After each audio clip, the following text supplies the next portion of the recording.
Good morning. The meeting will now come to order. It's a public meeting of the Commodity Futures Trading Commission.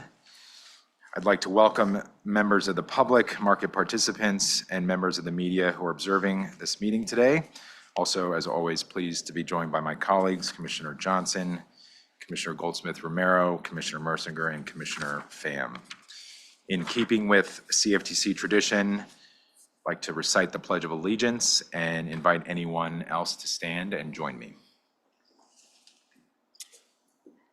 I pledge allegiance to the flag of the United States of America, to the republic for which it stands, one nation, under God, indivisible, with liberty and justice. Thank you. We're now going to move to opening statements. I'll go first, followed by my commissioners in order of seniority. Support the proposed amendments to the Commission's rules concerning event contracts. Before further discussion, I'd like to acknowledge the tremendous work by many CFTC colleagues. Particularly like to thank Vince McGonigal, Nora Flood, and Greg Tanzi for all of their thoughtful and thorough work on this proposal. Starting in 2021, there's been significant uptick in the number of event contracts listed for trading by CFTC registered exchanges. To put that increase into perspective, more event contracts were listed for trading in 2021 than had been listed in the prior 15 years combined. And that has continued to be true each year since. Given this exponential increase, the Commission today proposes to further specify the types of event contracts that fall within the scope of the Commodity Exchange Act Section 5C, C5C, and are contrary to the public interest. The amendments will support efforts by registered entities to comply with the CEA by more clearly identifying the types of event contracts that may not be listed for trading or accepted for clearing. These changes will support responsible and efficient market innovation by helping registered entities and new applicants to make informed decisions with respect to product design. Specifically, the Commission is proposing to amend Commission Regulation 40.11 to, among other things, further specify types of event contracts that fall within the scope of CEA Section 5C, C5C, and are contrary to the public interest, such that they may not be listed for trading or accepted for clearing on or through a registered entity. The proposal defines gaming and provides illustrative examples of gaming, including the outcome of a political contest, the outcome of an awards contest, the outcome of a game in which one or more athletes compete, or an occurrence or non-occurrence in connection with such a contest or game. The proposal includes a determination that event contracts involving each of the enumerated activities in CEA Section 5C, C5C, gaming, war, terrorism, assassination, and activity that is unlawful under state law are as a category contrary to the public interest and therefore may not be listed for trading or accepted for clearing through a CFTC registered entity. The illustrative examples of gaming that I just mentioned are therefore contrary to the public interest and cannot be listed for trading. To be clear, that means that event contracts on the outcome of a political contest, such as an election, could not be listed for trading or accepted for clearing under the proposed rule. Such contracts not only fail to serve the economic purpose of the futures markets, they are illegal in several states and could potentially and impermissibly preempt state responsibilities for overseeing federal elections. This is not a new phenomenon for the CFTC. Over the course of the last 20 years, the CFTC has remained steadfast through many administrations that election or political contracts should not be allowed on the U.S. futures and options markets. Contracts involving political events ultimately commoditize and degrade the integrity of the uniquely American experience of participating in the democratic electoral process. Allowing these contracts would push the CFTC, a financial market regulator, into a position far beyond its congressional mandate and expertise. To be clear, such contracts would put the CFTC in the role of an election cop. The CFTC's jurisdiction, as mandated by Congress and solidified in our statute, the Commodity Exchange Act, recognizes our expertise in markets for goods, services, rights, and interests, which can include events associated with financial, commercial, or economic consequences. We are tasked with upholding the public interest by ensuring that America's derivatives markets provide a means for managing and assuming price risks and providing for price discovery through liquid, fair, open, transparent, and financially secure trading facilities.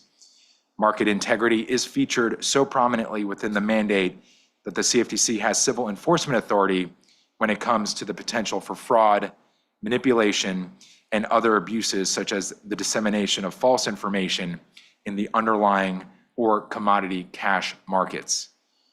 Political control contracts on CFTC-regulated exchanges would push, as I said, the CFTC far beyond this historical expertise and jurisdiction and potentially place the CFTC in the position of monitoring such markets for fraud and manipulation in elections themselves. I want to again thank staff for their tremendous and hard work in producing this important proposal. I'll now turn to Commissioner Johnson for any opening statements she may have. Thanks so much, Mr. Chairman.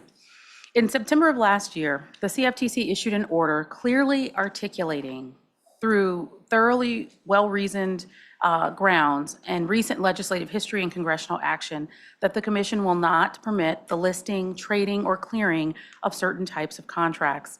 Increasingly, the Commission faces a deluge of applications by market participants seeking to list, clear, and settle contracts that reference political contests and other contest-centered events. In more than 1,300 comment letters sent to this Commission regarding the listing of political event contracts, including letters authored by senators and members, academics, public interest advocates, and a broad spectrum of market participants, among others, a coalition of diverse stakeholders voiced a common concern. The order last September establishes that the Commission will not allow U.S. derivatives markets to serve as a venue for betting on the outcome of U.S. elections. From the foundation of our nation, free and fair elections have served as a foundational cornerstone of our democracy, and the decision-making process underlying our elections must remain sacrosanct. The Commission must act to ensure that public interest in the preservation of the protection and integrity of our electoral democratic processes. In Section 5CC5C of the Commodities Exchange Act, Congress directs the Commission to prohibit the listing of certain types of contracts that reference terrorism, assassination, war, and gaming. Contracts that reference these types of events, Congress explained, may not be in the public interest. In fact, such contracts may engender perverse incentives to disrupt or interfere with, for example, democratic elections. The Commission's core mission is to ensure the stability and integrity of derivatives markets, not to police the betting on elections, acts of terrorism, or acts of war. Today, the CFTC proposes a rulemaking to amend CFTC Regulation 40.11. This regulation implements our mandate under Section 5CC5C. The proposed rule seeks to clarify the regulation that would establish prohibition on the listing, trading, and clearing of derivatives contracts that reference terrorism, assassination, war, and gaming. In advance of the proposed rule, the Commission is sending a clear message on the gamification of the U.S. political process and other contracts that are not in the public interest. I've previously called for a rulemaking to provide additional regulatory clarity for exchanges seeking to list event contracts, including contracts that may constitute gaming. In the context of deliberations with the Commission staff, my staff has worked diligently to advance, as part of this proposed rule, an appendix, Appendix E, which will be referenced in the draft text. The reference to this Appendix E enables the Commission to begin to outline explicitly and clearly the types of factors that the Commission will consider when making an evaluation regarding what types of contracts are in the public interest.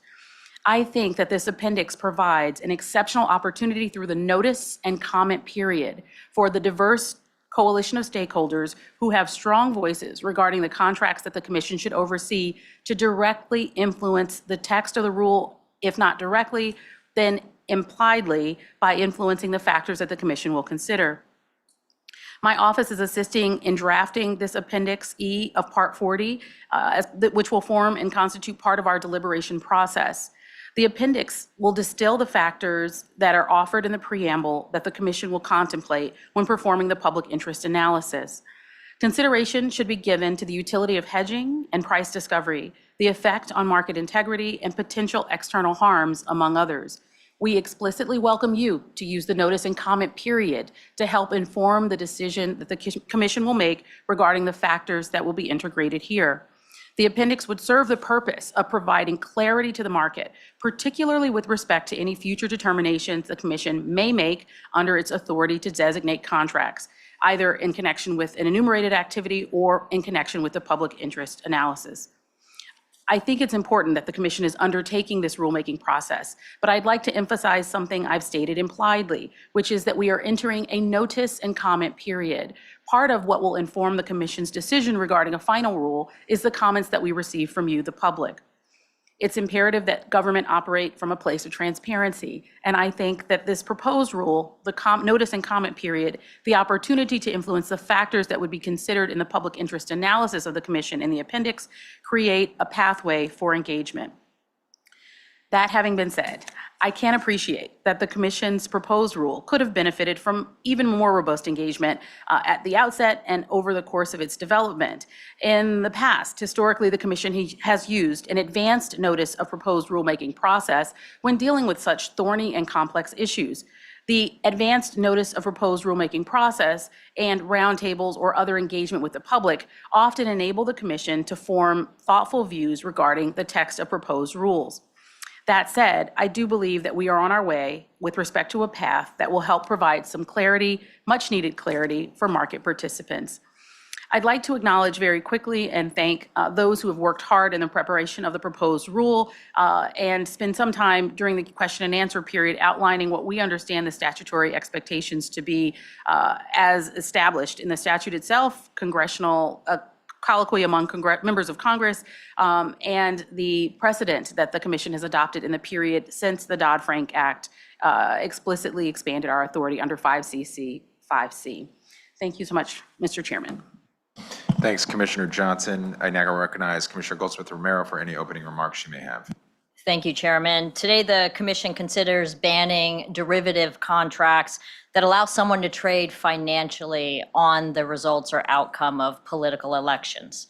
The proposed rule calls this gaming and bans it as contrary to the public interest. I previously supported finding that certain election-related event contracts involved gaming. I support the proposed rule. Additionally, I would support a rule that goes even further and proposes to ban election event contracts as contrary to the public interest, similar to other activity enumerated by Congress in the Dodd-Frank Act. After the financial crisis that was in part fueled by risky derivatives, Congress in the Dodd-Frank Act worked to make the derivatives market safer. Among many other things, Congress authorized the Commission to prohibit event contracts involving war, terrorism, assassination, gaming, and activity lawful under federal or state law, and similar activities if the Commission found they were contrary to the public interest. While the Commission has never articulated similar activities, an overriding national interest in the sanctity of elections calls for the CFTC to do so now. The proposed rule includes a question that I requested about whether the Commission should prohibit election event contracts as similar to at least one of these congressionally enumerated activities and contrary to the public interest.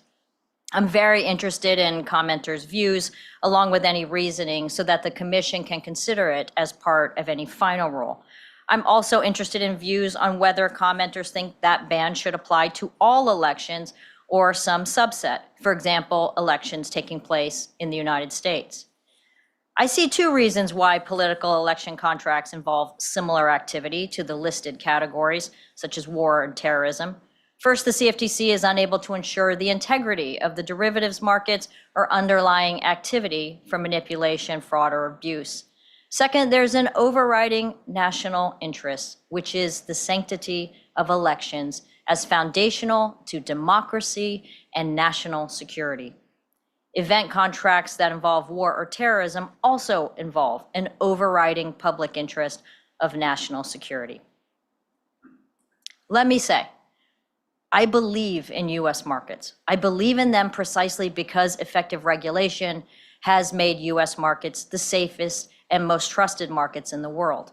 Investors, customers, and market participants trust in U.S. markets because they have integrity. Protecting market integrity is one of the most important roles of a market regulator and a critical part of the CFTC's mission.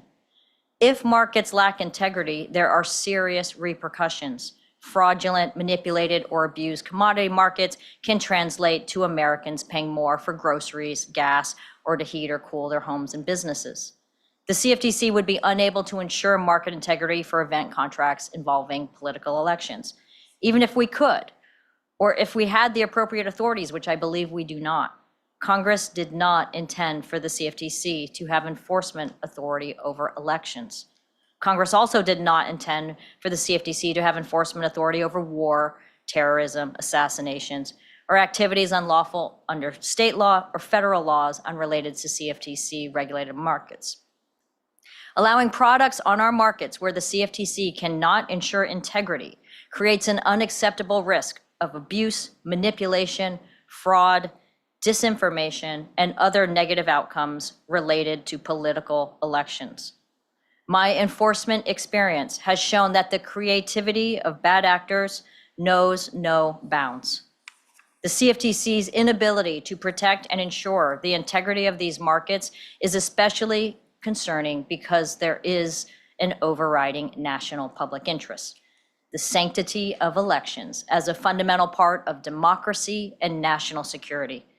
Derivative products that interfere with or threaten an overriding national interest have no place in U.S. markets.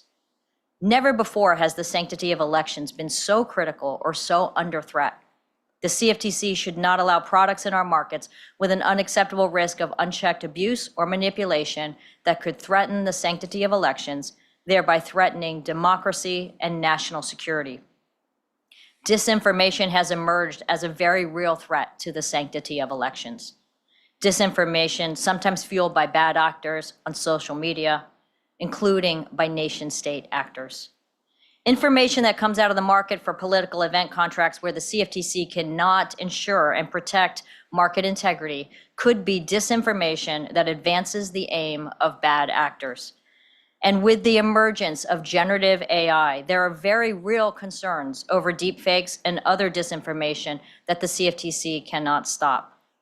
For these reasons, I support the proposed rule and would support strengthening the rule by finding that event contracts based on elections are similar activities to those enumerated by Congress and are contrary to the public interest. I want to thank the DMO and OGC staff for working with me to strengthen the rule. I see Vince here, who we've worked a lot, and Nora, who used to work in my office as senior counsel and senior policy director, and I appreciate them working with me in my office and the whole DMO and OGC staff. In my office, I want to thank Yevgeny Shrego. I also want to thank the chairman for working with me on this. Thank you. Thanks, Commissioner Goldsmith-Romero. Now I'll turn to Commissioner Mercinger for any opening statement. Good morning, and thanks to everyone who's joining us today here in person and virtually. And just a special thanks to all the CFTC staff who made this meeting possible. I can imagine there are a million other things you'd rather be doing on a Friday morning, but here we are. And I know a lot of you worked late into the night and got up early this morning to make sure we were ready for today's meeting. So please know that I'm truly grateful for your efforts towards making sure that this meeting is successful. Special thank you to OGC and of course DMO, Vince and Nora. I know you guys have put a lot of hours into this. And please don't take anything I say personally today. I think you guys are great. I think you work hard, but you know sometimes there are fundamental disagreements, and I think this is one of them. From my first day in office, even before that, I wanted to do a rulemaking around event contracts. I saw an area where there lacked clarity, and it seemed right for rulemaking. I've consistently called for a rulemaking process to establish a framework for the Commission to exercise the discretionary authority with respect to event contracts that Congress granted to the agency in the governing statute, the Commodity Exchange Act. So I have to say I'm very disappointed that I cannot support this particular proposal. My dissent should not be taken as an indication that I am a fan of all event contracts. I am not. But it doesn't matter whether we think event contracts are good or bad. The Commission must exercise its authority with respect to event contracts within the scope of the CFTC's legal authority and must appropriately implement the authority that Congress has provided us. And unfortunately, this proposal fails both tests. I don't have time to share all of my concerns, and I know that all of you are going to read every word of my 17-page dissent that will be out later today. So I'm just going to give you some highlights here. To start with, the proposal's definition of gaming is grossly overbroad. It sweeps in, among other things, the universe of every occurrence or non-occurrence in connection with a game or award. To broadly define as gaming every occurrence or non-occurrence in connection with a game, whether or not it has any bearing on the outcome of the game or the performance of a competitor in the game, is much too far-reaching. Additionally, election and awards are not gaming. Congress provided the Commission with a ready-made process for determining through a rulemaking proceeding whether contests, elections, or awards are similar activities that it enumerated in the statute, including gaming. Instead of doing that, the Commission is tying itself into knots by trying to reason its way from gaming to gambling to contests to elections and awards, rather than simply do what Congress said it could do: consider whether elections and awards are similar to gaming or another enumerated activity. Also, the Commission lacks legal authority to determine in advance that entire categories of event contracts are contrary to public interest. To me, this is the proposal's most brazen overreach, and in that we're determining in advance that every contract that involves an enumerated activity is automatically contrary to the public interest, regardless of the terms and conditions of that contract. There is nothing in the CEA event contracts provision that says the Commission can make public interest determinations regarding event contracts by category. I cannot accept that Congress silently authorized the Commission to make life easier for itself through the shortcut of making impactful determinations that entire categories of event contracts are contrary to the public interest and thus cannot be traded by exchanges. And even if there was legal authority, the proposal fails to justify making advanced public interest determinations by category. There is no basis to resurrect the repealed economic purpose test, which shouldn't be applied to event contracts in the first place. Even if the economic purpose test were an appropriate part of a public interest analysis for event contracts, it does not support making public interest determinations for event contracts by category, because the Commission applied its economic purpose test when it was in place to terms and conditions of individual contracts. The proposal's application of other factors falls far short of justifying its prohibition of entire categories of event contracts. Certain delegations to staff and the implementation timeline provisions in the proposal are also ill-advised. So why does this all matter?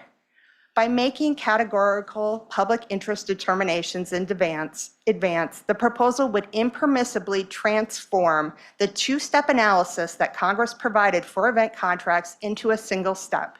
It would turn the discretion that Congress gave the Commission to determine that an event contract involving an enumerated activity is contrary to the public interest into a mandate to do so.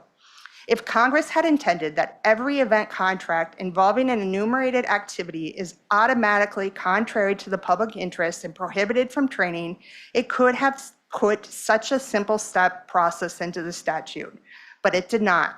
The Commission cannot shortcut the process that Congress established by determining that an event contract is contrary to the public interest in advance without knowing the contract's terms and conditions, simply because it makes things easier for the agency. While the proposal makes categorical public interest determination only for the activities that Congress has enumerated, and I admit I'm not going to lose any sleep over determinations that all event contracts involving terrorism, assassination, and war are contrary to the public interest. But the real problem is it sets the precedent for how the Commission can handle event contracts involving other activities that it determines are similar to enumerated activities as well. If the proposal is adopted as final, then at any time, the commission could determine in a future rulemaking that other activities are similar to an enumerated activity, and then could determine that every contract involving that activity is automatically contrary to the public interest and therefore prohibited from trading, regardless of its particular terms and conditions.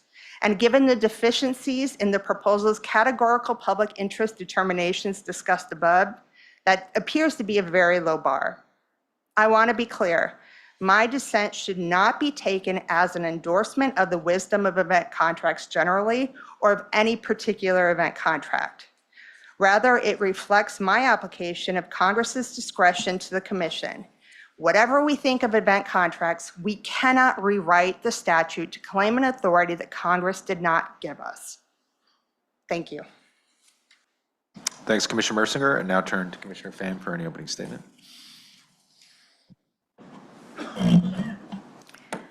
Good morning, and I echo the thanks by my fellow commissioners for all of the effort that went into this meeting.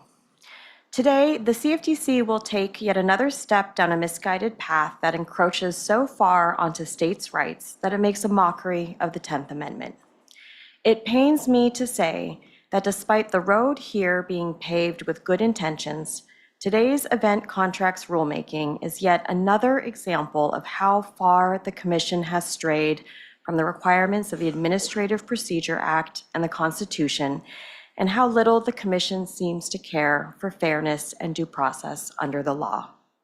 I have repeatedly raised troubling concerns that the breakdown of the Commission's internal procedures and processes I have observed in the past 2 years severely compromises the Commission's ability to fulfill our mission and statutory mandate set forth in the Commodity Exchange Act, faithfully serve the public interest, and treat market participants fairly. That is why, before the Commission is granted or usurps any additional jurisdiction over products or asset classes, I believe that a Government Accountability Office study is necessary of the Commission's procedures for rulemaking, examinations and compliance reviews, investigations and enforcement, adjudicatory proceedings, due process protections, and compliance with the Commodity Exchange Act, Administrative Procedure Act, Good Accounting Obligation in Government Act, Government Management Reform Act of 1994, Government Performance and Results Act Modernization Act of 2010, and other laws and requirements applicable to administrative agencies. A GAO study and recommendations for improvement will ensure that the Commission has the internal operations, structure, technology, expertise, personnel, and funding to be effective in our oversight of commodity derivatives markets. The Commission must be able to walk in a straight line before we run headlong into any expansion of jurisdiction. As commissioners, it's our duty to ensure adequate governance of the CFTC. We must support our talented staff with the tools, training, and resources to be successful and ensure that we are sticking to our mission, our authority, and our rules. And it's our duty to take appropriate corrective action if we ever lose sight of those principles. The Commission must uphold the highest standards of integrity, diligence, and excellence to maintain the public's trust in the CFTC's ability to oversee our markets with fairness and in service to justice.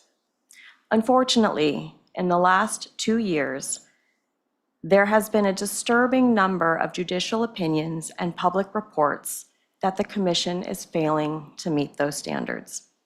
This is a challenging time for all of us, and I thank Chairman Benham for his leadership through it.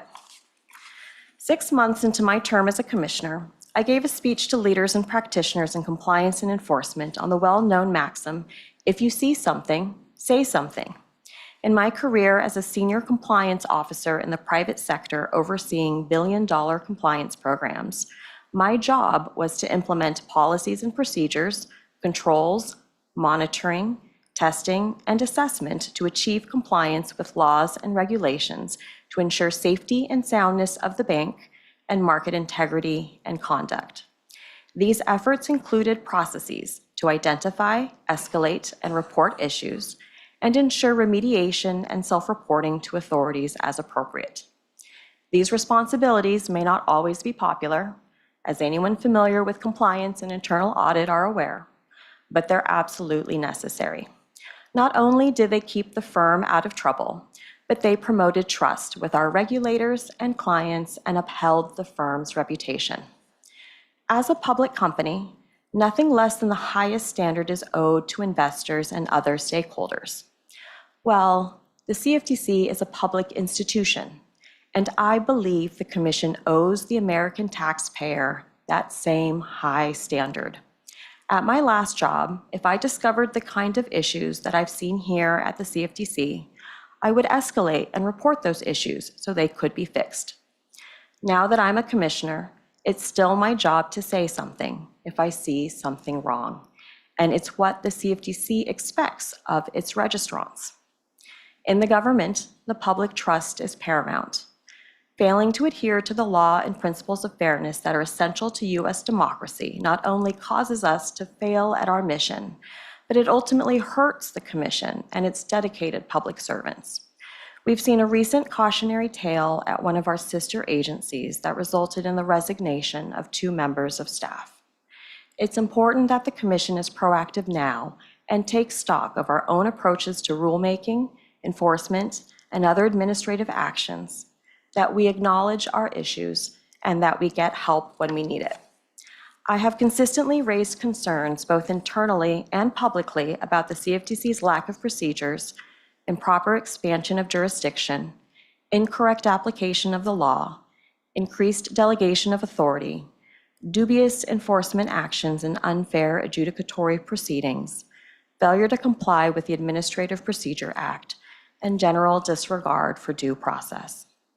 Over the past several years, a concerning number of CFTC complaints filed in litigation in federal court have been dismissed for failure to state a claim, insufficient facts to support a charge, or incorrect as a matter of law, or on summary judgment, incorrect as a matter of law, or overturned in appellate court, meaning that the CFTC does not understand and is wrong about the application of our own statute and our own regulations.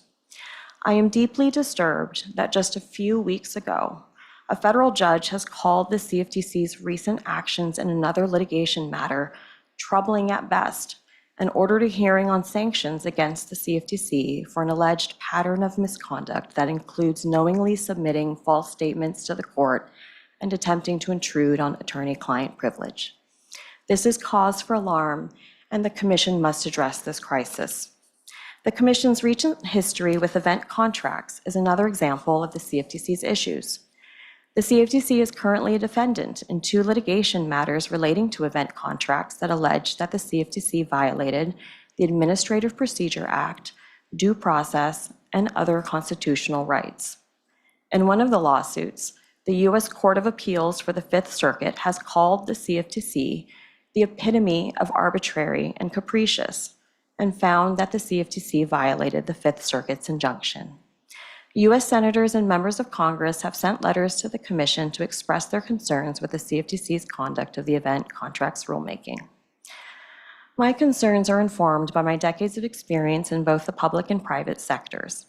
Not only did I have the privilege of serving at the CFTC between 2009 and 2014 during the response to the 2008 financial crisis, but I have also served at the SEC and the OCC. I know the standards that the CFTC used to meet and the standards expected at the SEC and the OCC, 2 of the preeminent U.S. financial regulators that are much larger and older than the CFTC. I've had to use my voice not only because it's my job as a commissioner, but out of true devotion to an agency that I have loved and cared about so much that I'm back for the 4th time. The CFTC is where I started my career, and I believe deeply in our mission and our people. Like a mom who will always hold her kids to a high bar and push them to reach their potential, I want to see us all succeed. That means not being afraid to look inward, seek guidance, and be honest with ourselves about our missteps. The most important leadership lessons I've learned is never be complacent, have a growth mindset, embrace diverse viewpoints, and focus on continuous improvement. Sometimes fresh eyes are warranted, and that's why I'm calling for a GAO study and recommendations. And I'm also calling for the Commission to adopt review and accountability measures to regularly assess the CFTC's effectiveness and identify areas of improvement. Absent these forward-looking and proactive measures, I fear that the Commission will continue to lack the procedures and controls needed to be effective at our mission, making the CFTC susceptible to failure to protect our markets and the public. If this sounds like a surprising request, consider this. Subtitle F, Improvements to the Management of the Securities and Exchange Commission of the Investor Protection and Securities Reform Act of 2010, or Dodd-Frank Act Title IX, required the SEC, which has existed nearly twice as long as the CFTC and has 6 times the amount of budget and employees, to hire an independent consultant to perform an organizational study and review of the SEC's internal operations, structure, funding, and the need for comprehensive reform, and for the SEC to report to Congress on the progress of its implementation of the consult's organizational reform recommendations.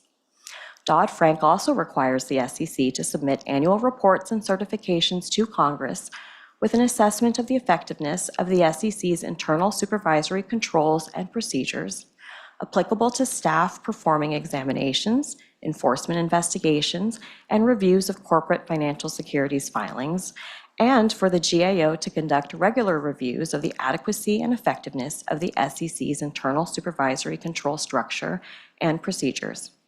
And Dodd-Frank requires the GAO to regularly review and report to Congress on the quality of the SEC's personnel management, including effectiveness of supervisors, promotion criteria and fairness, competence of the professional staff, efficiency of communication between divisions and offices, staff turnover, excessive numbers of managers, initiatives to increase the competence of the staff, performance improvement and termination, and recommendations to use staff more effectively and efficiently to carry out the SEC's mission. At that time, back in 2010, the SEC not only had greatly expanded jurisdiction over new products and categories of registrants, but was facing new challenges in securities markets from technological developments like high-frequency algorithmic trading. These Dodd-Frank studies, reviews, and reports were a sensible way to ensure the SEC would be well prepared to take on its new oversight responsibilities. The CFTC also had greatly expanded jurisdiction over new products and categories of registrants, including the swaps market and systemically important financial institutions, and the CFTC faced similar challenges from technological developments. But there was no similar Dodd-Frank mandate to improve management at the CFTC. Now, in the present day, the CFTC may potentially have its jurisdiction expanded again and is facing a new wave of technological developments like crypto assets and generative artificial intelligence. It's time for the CFTC to finally have the benefit of comprehensive studies and recommendations to make sure we are prepared and able to carry out our mission. These accountability measures are not only standard practice for management at any organization and common sense, they have already been proven at our peer agencies.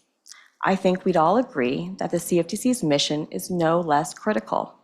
Shouldn't we be just as accountable? In addition, a GAO study would provide a roadmap for implementation of reforms. I have made a number of proposals to improve the CFTC's effectiveness to better serve the American people. These proposals have ranged from preserving our institutional knowledge by establishing a CFTC Historical Society, to enhancing retail protection by establishing an Office of the Retail Advocate and considering a new registration category for direct clearing retail derivatives clearing organizations, to creating more oversight over retail binary options contracts, to promoting responsible innovation through market pilot programs, to creating executive champions for our employee resource groups, to launching leadership skills development initiatives, to a transformation of the agency across 5 pillars: governance, culture, talent, operations, and excellence. Most urgently, I have proposed that the Commission establish a CFTC examination program for systemically important swap dealers because the CFTC is an outlier and the only regulator in the world who directly oversees global systemically important banks and lacks such an examination program to protect financial stability and mitigate systemic risk. In conclusion, government accountability is the cornerstone of the U.S. system of federalism and individual liberty. As public servants sworn to uphold the Constitution, we should embrace the opportunity to improve. Nobody, and no regulator, gets it right all the time. This obvious fact is a good thing. It creates opportunities to address challenges, fix problems, and build for the future. Change is hard, and transformation is even harder. But as someone whose career has been to drive change and transformation, I know it's worth it. Some of my statements and staff questions as a commissioner haven't always been popular. Speaking truth can be uncomfortable to hear, but that's essential to governance and oversight to ensure accountability. That's been my job as a compliance officer, and that's been my job as a commissioner. My objective has always been for the Commission to excel at its mission to promote market integrity and to avoid embarrassment and the degradation of our reputation as a leading regulator. I believe at this point, a third-party review could help us get back to the basics and on track to do what we do best. Thank you. Thanks, Commissioner Pham. In a few moments, I'm going to invite CFTC staff to begin their presentation on today's agenda item. After the presentation, we'll formally open the floor to the commissioners for their questions, comments, and discussions on the matter presented. We'll then conclude with the commission's discussion with a vote on the matter presented. The votes conducted in this meeting will be recorded votes, and the result of a vote approving a commission rulemaking document, should that be the outcome, will be published with the document in the Federal Register. At this point, I'm going to ask whether there are any objections from the commissioners to granting unanimous consent to allow staff to make technical corrections to any documents approved at this meeting as necessary to prepare such documents for publication in the Federal Register or to otherwise finalize them. Are there any such objections? Hearing no objections, consent for staff technical corrections is hereby granted by the Commission. At this time, I'd like to welcome staff from the Division of Market Oversight for their presentation on today's agenda item. A notice of proposed rulemaking on event contracts. Presenting to us will be Vince McGonigal, Director of the Division of Market Oversight, and Nora Flood, Chief Counsel, Division of Market Oversight. With that, Vince, please proceed. Good morning, Chairman and Commissioners. Thank you so much. I will turn it over to Nora to give an overview of the proposal. Good morning, Chair Benham and Commissioners. Thank you for the opportunity to discuss the notice of proposed rulemaking before you today. The proposal would amend the event contract rules in Part 40 of the Commission's regulations. Before we get started, I'd like to thank the rulemaking team in the Division of Market Oversight's Chief Counsel Unit. Incredibly hardworking, and I'm so proud of them today. I'd also like to thank our colleagues in DMO's Product and Market Analytics branch for their valuable contributions to the proposal. In addition, I'd like to thank our colleagues in the Office of the Chief Economist, as well as our colleagues in the Office of General Counsel for all of their assistance with the proposal. The term event contract is not defined in the Commodity Exchange Act, the CEA, or in the CFTC's regulations. The term is generally understood to refer to a type of derivative contract, typically with a binary payout structure, that is based on the outcome of an underlying occurrence or event. A registered entity that wishes to list for trading or clear an event contract must comply with the substantive and procedural requirements that apply more generally to the listing for trading or clearing of derivative contracts. For example, CFTC registered exchanges, designated contract markets or DCMs, and swap execution facilities or CEFs are subject to statutory requirements to only list or permit trading in derivative contracts that are not readily susceptible to manipulation, to enforce compliance with contract terms and conditions, and to monitor trading on the exchange in order to prevent manipulation, price distortion, and disruption of the settlement process. Additionally, as part of the Dodd-Frank Act amendments to the CEA, Congress in 2010 provided the Commission with enhanced authority for certain types of event contracts. Section 745B of the Dodd-Frank Act added Section 5CC5C to the CEA. This provision states, first, that in connection with the listing by a DCM or CEF of agreements, contracts, transactions, or swaps in certain excluded commodities that are based on an occurrence, extent of an occurrence, or contingency, the Commission may determine that such agreements, contracts, or transactions are contrary to the public interest if they involve one of 5 statutorily enumerated activities or other similar activity as determined by the Commission by rule or regulation. The 5 statutorily enumerated activities are activity that is unlawful under any federal or state law, terrorism, assassination, war, and gaming. We'll refer to those activities today collectively as the enumerated activities. Section 5CC5C further provides that no agreement, contract, or transaction that involves one of these statutorily enumerated activities or other similar activity as determined by the Commission, and that is determined by the Commission to be contrary to the public interest, may be listed or made available for clearing or trading on or through a registered entity. Current implementing regulation 4011A1 provides that a registered entity shall not list for trading or accept for clearing an agreement, contract, transaction, or swap based upon an excluded commodity, as defined in Section 1A19(4) of the Commodity Exchange Act, that involves, relates to, or references an enumerated activity. Current regulation 4011A2 provides that a registered entity shall not list for trading or accept for clearing an agreement, contract, transaction, or swap that involves, relates to, or references an activity that is similar to an enumerated activity, and that the Commission determines by rule or regulation to be contrary to the public interest. To date, the Commission has not prescribed any similar activity for this purpose. Current regulation 4011C sets out a process for the Commission to review an event contract that may involve an enumerated activity or prescribe similar activity. Regulation 4011C provides that when a contract submitted to the Commission by a registered entity may involve, relate to, or reference an enumerated activity or prescribe similar activity, the Commission may commence a 90-day review of the contract. Among other things, Regulation 4011C requires the Commission to request that the registered entity suspend the listing or trading of the contract during the 90-day review period. The Commission did not, when it adopted Regulation 4011 in 2011, define any of the enumerated activities. At that time, the Commission indicated that the term gaming in particular might benefit from being further defined. But the Commission stated in the adopting release for 4011 that, for the moment, it had determined to consider individual event contract submissions on a case-by-case basis under the existing Part 40 contract submission framework. Reflecting consideration of the increasing variety of event contracts that are sought to be traded in CFTC-regulated markets, the proposal would amend Regulation 4011 to further specify types of event contracts that fall within the scope of CEA Section 5CC5C and are contrary to the public interest. These proposed amendments would support efforts by registered entities, DCMs, CEFs, and derivative clearing organizations registered with the Commission to ensure compliance with the CEA by more clearly identifying types of event contracts that may not be listed for trading or accepted for clearing.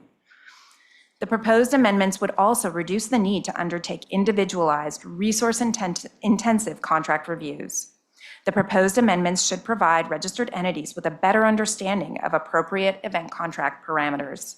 This, in turn, should reduce the likelihood that contract filings that implicate CEA Section 5CC5C are submitted to the Commission. The proposal defines the term gaming for purposes of Regulation 4011. The proposal defines gaming as the staking or risking by any person of something of value upon the outcome of a contest of others, the outcome of a game involving skill or chance, the performance of one or more competitors in one or more contests or games, or any other occurrence or non-occurrence in connection with one or more contests or games. This proposed definition is consistent with the Commission's interpretation of the term gaming in 2 orders that it has issued following individualized contract reviews under Regulation 4011C. The proposed definition draws upon the ordinary meaning of the term gaming and relevant federal and state statutory definitions.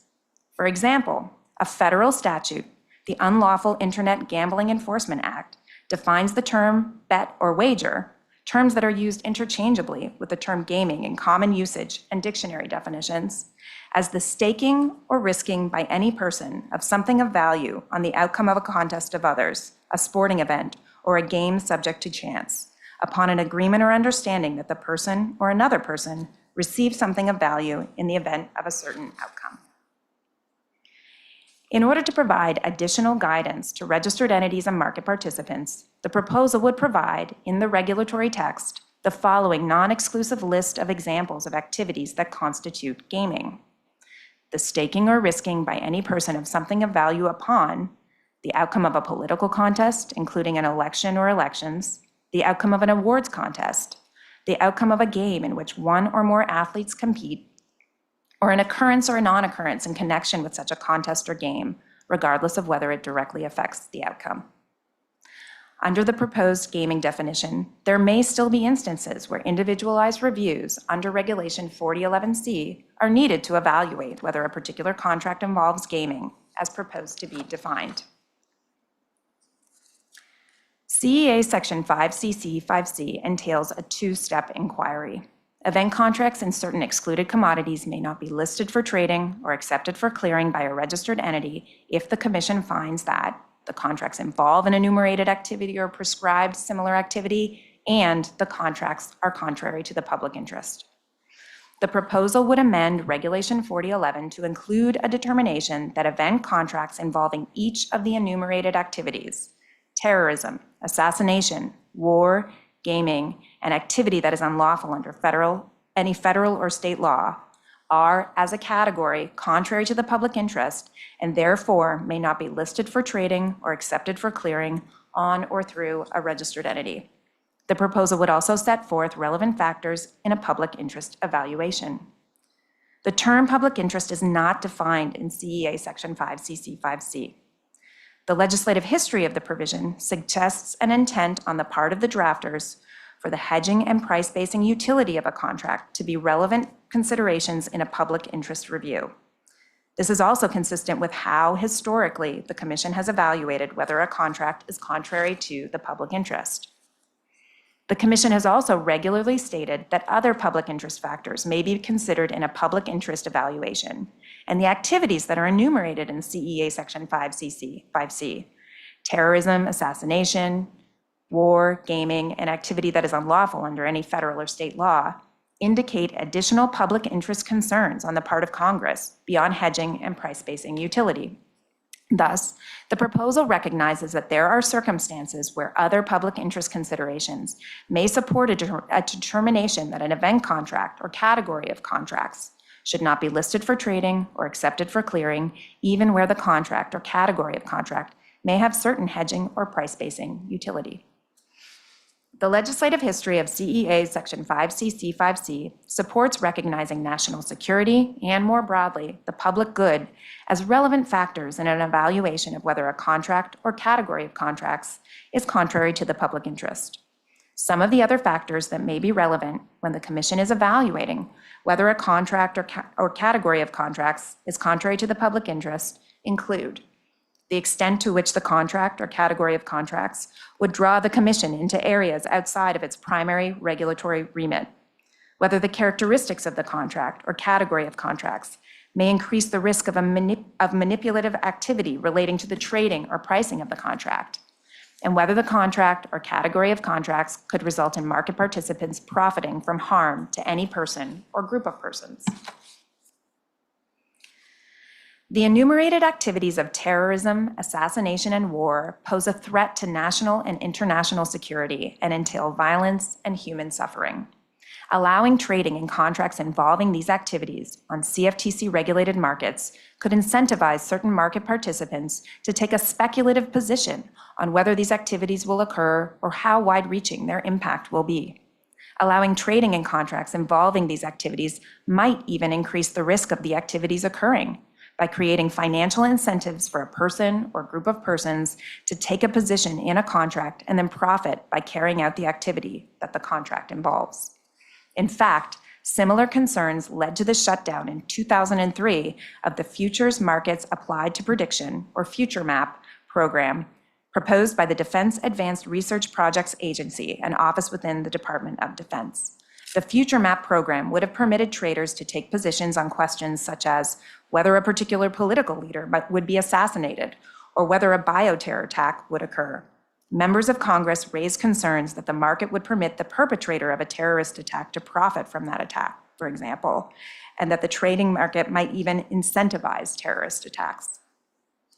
The national and international security concerns and threat to the public good raised by terrorism, assassination, and war are so significant that even the slightest risk that CFTC-regulated markets could create a means or motive to profit from such activity should be considered very seriously.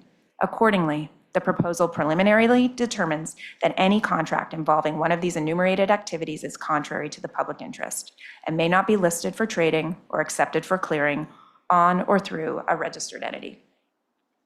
The proposal also preliminarily determines that contracts involving activity that is illegal under any federal or state law are contrary to the public interest and that they may not be listed for trading or accepted for clearing on or through a registered entity.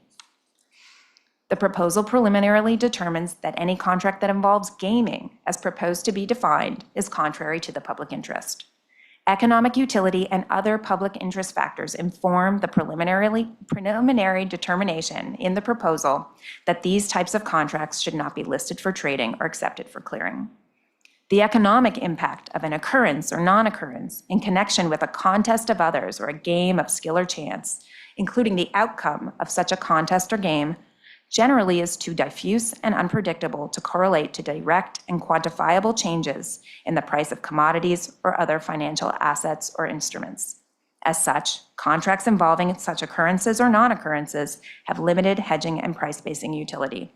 The proposal states the preliminary view that, generally speaking, something of value is staked or risked upon an occurrence or non-occurrence for entertainment purposes in order to wager on the occurrence. An occurrence or non-occurrence in connection with a game or contest. In the limited circumstance where an occurrence or non-occurrence in connection with a contest or game may have more direct and predictable economic consequences for an individual or entity, the individual or entity may also be more likely to have access to information or influence that could be used to engage in activity that could artificially move the market in an event contract involving this occurrence or non-occurrence, potentially raising heightened manipulation concerns. As further discussed in the proposal, the lack of price-forming information for contracts involving gaming, as proposed to be defined, or the availability of only opaque and unregulated sources of price-forming information may increase the risk of manipulative activity relating to the trading and pricing of these contracts, while decreasing the ability of the offering exchange or the commission to detect this activity. Other public interest considerations also weigh in favor of prohibiting the trading on CFTC-regulated markets of event contracts involving gaming, as proposed to be defined. These include investor protection concerns implicated by conflating gambling and financial instruments in a manner that could particularly create confusion and risk for retail market participants. Further, gambling is overseen by state regulators with particular expertise and governed by state gaming laws aimed at addressing specific risks and concerns associated with gambling. The Commission is not a gaming regulator. The CEA and CFTC regulations do not include provisions aimed at protecting against gambling-specific risks and concerns, including customer protection concerns inherent to gambling. Permitting event contracts involving gaming, as proposed to be defined, to trade on CFTC-regulated markets would enable what are in effect bets or wagers on contests or games to avoid these legal regimes and protections. Accordingly, both economic utility and other public interest factors inform the proposal's preliminary determination that any contract that involves gaming, as proposed to be defined, is contrary to the public interest and may not be listed for trading or accepted for clearing on or through a registered entity. Regulation 40.7 delegates certain of the Commission's authorities under Part 40 of the CFTC's regulations. The proposal would delegate to the Director of the Division of Market Oversight and separately to the Director of the Division of Clearing and Risk, with the concurrence of the Commission's General Counsel, the authority under Regulation 4011 to commence a 90-day review of an event contract that may involve an enumerated activity or a prescribed similar activity if any such activity is in the future prescribed by the Commission by rule or regulation. The authority to make by order a final determination to approve or disapprove the event contract would remain within the exclusive authority of the Commission and would not be delegated. The proposal would make certain rule amendments to further align the text of Regulation 4011 with the statutory text of CEA Section 5CC5C. First, when describing the contracts to which Regulation 4011 applies, the proposal would remove the terms relate to and reference wherever they appear and refer only to contracts that involve an enumerated activity or prescribed similar activity. This would further align the regulatory text with the statutory text of CEA Section 5CC5C. The proposal would also remove from Regulation 4011 the references to CEA Section 1A19.4 of the excluded commodity definition at CEA Section 1A19.4 to more precisely track the statutory language of CEA Section 5CC5C when describing the contracts to which Regulation 4011 applies. This concludes our overview of the notice of proposed rulemaking before you today. We thank you for your time and would be happy to address any questions that you may have. Thank you, Nora. Appreciate it. To formally open the commission's discussion and consideration of the matter just presented, I ask if any commissioner wishes to offer a motion proposing the approval and issuance of the notice of proposed rulemaking on event contracts as presented in the voting draft circulated to the commission for this meeting. So moved. Seconded. So motion and a proper second proposing that the commission approve the notice of proposed rulemaking and issue it for publication. The floor is now open for the commission's deliberation on this pending motion. I do not have any questions right now, so I'm going to hand the mic over to Commissioner Johnson for any questions that she might have. Thanks so much, Mr. Chairman. Good morning, Nora. Good morning, Vince. Thank you so much for all the hard work you've done advancing this proposed rulemaking. I have just a few questions this morning and would be grateful if you'd continue to elaborate on some of the points that you made, Nora, during your presentation. One, I think, echoes a question or a comment that was part of the chairman's opening statement and mine as well. Would you offer for us a sort of assessment regarding the volume and extent of contracts that might be described as event contracts in recent history in terms of the division's review or response? So there has been, as the chair noted in his opening statement, a significant increase in the number of event contracts that have been listed for trading, since about 2021. Just to emphasize, event contracts still represent overall, a relatively small proportion of overall trading in CFTC regulated markets. In terms of precise numbers, I think we give some footnote 10. Thank you. So from 2006 to 2020, DCMs regulated by the commission listed for trading an average of approximately 5 event contracts per year. And in 2021, this number increased to 131. And that level has remained fairly constant since then. So pretty significant increase. Great, and thanks. Just to be, for avoidance of doubt and to be clear, in our conversation and colloquy and the consideration that the commission is engaged in with respect to the notice of proposed rulemaking, we're focused on Section 745 of the Dodd-Frank Act, which imposes, as you described, enhanced compliance obligations on registered entities, DCMs, CEFs, and derivatives clearing organizations pursuant to the Dodd-Frank Act, having added Section 5C to the CEA, laying out the framework for the commission's review and approval of new contracts, new rules, and amendments, and establishing special rules for the commission's review of event contracts. I want to just take your attention now then, Nora, to recent applications that may have drawn, in the context of comments from the public, feedback regarding how we should begin to approach a rulemaking process. In fact, last fall, I think you received, I noted in my opening statement, some 1,300 plus comments to one of the proposed applications. Can you tell us a little bit about how your division is managing that volume of not just applications, but also this type of community engagement? So what we have at the moment, which would remain under the proposal, is a contract review process that's laid out in 4011C, Regulation 4011C. And what that contemplates is that, to the extent a event contract may involve an enumerated activity or prescribed similar activity, if any such activity is ever prescribed by the commission, the commission has the ability to commence a review of the contract. And it's a 90-day window, a 90-day period to conduct the review. Thus far, since the adoption of Regulation 4011 in 2011, the commission has commenced those reviews 4 times with respect to 4 separate sort of suites of contracts that it has identified as potentially involving an enumerated activity. And in each case, I believe, we have put those contracts out for notice and comment during that 90-day period. So it's a very compressed timeframe to review the contract, obtain public comment, and also for staff make a recommendation to the commission. It consumes, based on staff's experience, hundreds of hours of staff time.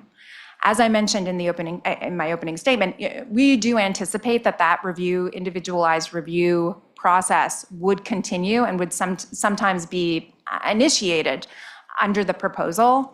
But I think the hope is that by further specifying types of contracts that fall within the scope of Section 5CC, 5C, and are contrary to the public interest, particularly by defining gaming, we can provide some additional clarity to the market so that there's a clearer understanding, particularly amongst exchanges, about types of contracts that they may not list for trading or accept for clearing. We think that will be helpful for exchanges in terms of providing additional regulatory certainty, and then also just in terms of the resource expenditure by staff to conduct these individualized reviews. Hopefully that will address that as well, because it is a quite time-consuming process. So we think that there will be benefits on both sides.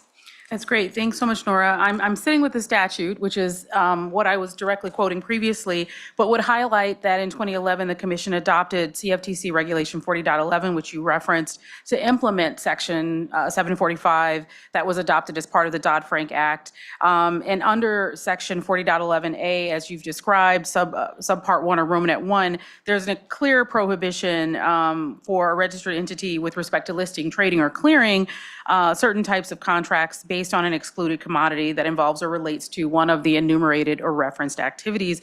And then Romanet 2, applying to activities that are similar to the enumerated activities and therefore determined by the Commission to be contrary to the public interest. I want to focus on that just a little bit and about our process going forward, how we as the Commission can ensure that we are, one, to your point, hewing carefully to or closely to our statutory authority, but also receiving, as you've described, and managing that volume of feedback that comes from a diverse group of stakeholders with differing perspectives about how the Commission might proceed. So specifically focusing on this public interest issue, I know that you have heard from my office and you are all generously willing to integrate or include a reference to an appendix that we hope will ultimately be very valuable in executing what you just described, giving market participants the clarity needed with respect to the factors that the Commission will consider when determining that a contract isn't contrary to the public interest.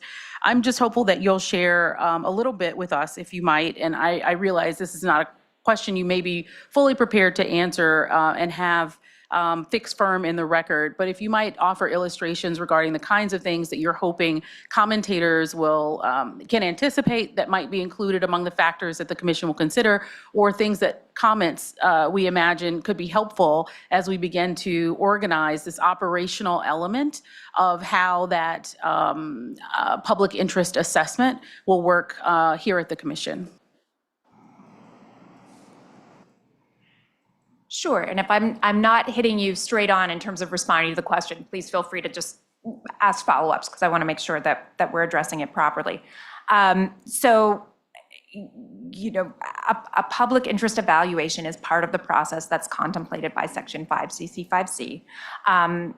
Outlined in the proposal are factors for consideration as part of a public interest analysis that we believe just reflect the legislative history, although it's limited, and also just the, in Sorry to light- interrupt. Just really quickly there, Nora, I think by legislative history, you're referring to the colloquy between Senators Feinstein and Lincoln. That's is that right? correct. That's correct. That addressed this provision in the Dodd-Frank Act. So there is, an outlining of factors that the legislative history indicates, should inform a public interest evaluation. And then also just, in light of the types of enumerated activities that are listed in Section 5CC 5C, and frankly, the role of the agency in regulating derivatives markets and the mandate that we have to ensure integrity of those markets, those are inform the types of factors that are identified in the proposal as being relevant considerations in a public interest evaluation. So we talk about both the hedging and price basing utility of a contract as being a factor or two factors that would be relevant in that evaluation. We also focus on national security, which in the colloquy between Senators Lincoln and Feinstein, is highlighted as a concern. I think also is reflected in the types of certain of the types of enumerated activities that are listed in Section 5CC 5C. And then other factors that are identified in the proposal include the extent to which the contract or category of contracts would draw the Commission into areas outside of its primary regulatory remit, whether characteristics of the contract or category of contracts may increase the risk of manipulative activity relating to the trading or pricing of the contract, and whether the contract or category of contracts could result in market participants profiting from any harm, to any person or group of persons. Commissioner, as you highlighted, this is a proposal, and we are very much looking forward to public comments on the proposal and evaluating those as we move to finals. So we would be very much interested in public comments on the factors that we have identified and whether there are other public interest factors that should be explicitly identified by the Commission in a final rulemaking. Thanks so much, Nora. That's really helpful. I just want to echo your call for public comment. I think the regulatory dialectic that the Commission has had over many decades with the market participants that we regulate has resulted in successful, well-tailored rulemakings, final rulemakings in the context of any number of very thorny issues. I would just put out a call, not formally, but informally, to the division staff, to the chair's office, to consider the possibility of certain types of tools that exist in the regulatory tool bucket for us, or toolkit for us to deploy as a means of getting to a place where we have the kind of clarity across diverse viewpoints that we've gotten in other contexts. And here I'm thinking of the Dodd-Frank Act rulemaking process. So my staff did the work. I don't have it immediately in front of me, but I know that there were dozens of roundtables organized and executed in connection with the rulemakings in the context of implementing Title VII of the Dodd-Frank Act. I think that those rulemaking, or roundtables rather, included diverse market participants, academics, public interest advocates, and feedback from members on the Hill as well. And I think in this instance, in this context, the Commission would again benefit from a very robust dialogue and engagement with the community. Thanks so much, Nora. Those are my questions, Chairman. Thanks, Commissioner Johnson. Commissioner Goldsmith Romero. Thank you for that, Nora. That was great. I really appreciate you going through the enumerated activities and how they're contrary to the public interest and also outside the CFTC's remit. And they're different types of activities. And I think you did a really good job of sort of saying there's national security interest with these, there's other interest with these, state law, that. And I appreciate the factors that you again just talked about with Commissioner Johnson about increasing the risk of manipulative activity and how others could profit from harm. And I appreciate that there will be differing public interest concerns with different activities, even similar activities that the Commission might bring. And so, my office is sort of working on trying to draft what that would look like, as I've said here, that I believe we should go further and name election contracts as a similar activity and find it's contrary to the public interest. Looking forward to seeing this draft of the appendix. I haven't seen that yet, but I do think to the extent, I mean, I understand we have to have some flexibility as well. I mean, we don't know where activities are going to go and change. Even what we've seen with elections have changed in the nature of disinformation and the sanctity of elections and trust in elections and all of that. So I think wherever we go with that, in terms of to the extent we start naming factors, we just need to allow that flexibility, not necessarily box ourselves in to where things are today. And we have to sort of allow for markets and products to innovate as well. And so it's really about putting out the necessary guardrails. Given how much the rule preamble talks about the CFTC's inability to ensure market integrity through enforcement, these election cop issues that the chairman raised, I had asked in writing with plenty of notice that the director of enforcement, or if he was not available, a senior official in enforcement show up today, be ready to discuss these issues, which I shared with the chairman's office. A few minutes before the meeting started, I was told no one from enforcement division has shown up. That decision by the Division of Enforcement is not only very disappointing, but absolutely unacceptable, and I find to be a dereliction of their duties, given how much we're talking about this today and how much is in the rule. So Vince, I know you used to be enforcement director. I understand you're not currently in that role, which is why I wanted the Division of Enforcement to show up. So can you please address these market integrity issues? These are different from oil futures, for example, where we might have anti-fraud authority in oil, and here there's not like an underlying market in elections. So I'm not sure if what we're talking about is the activity, but can you go more into that? And also, as part of that, address a little bit more about what Nora was saying is outside of our remit. Yeah, sure thing, Commissioner. Thank you so much for the question. And I do appreciate the comments that you made about the enforcement aspect here. I have received a statement on behalf of the Division of Enforcement that I can read into the record here from the division's chief counsel. And I'll quote, the underlying market for an election contract is different from that of a traditional CFTC regulated markets, and thus would present significant challenges for the Division of Enforcement in implementing fraud and manipulation authority in these markets. And that's the end of the statement. But if I can build on that comment. Yeah, please do. I mean, throwing Sure. out a statement doesn't allow me to ask questions and follow up, so. And totally appreciate that, Commissioner. So as we are articulated in the proposal today, the event contracts, in particular, some of the event contracts that are focused on information or misinformation, as it may be, those are contracts, proposed contracts that are unique in that there is no underlying cash market. And as you mentioned, in our physical commodity markets, there's actually a thing, right? You can buy and sell the thing. There are objective transactions, objectively verifiable information that's available.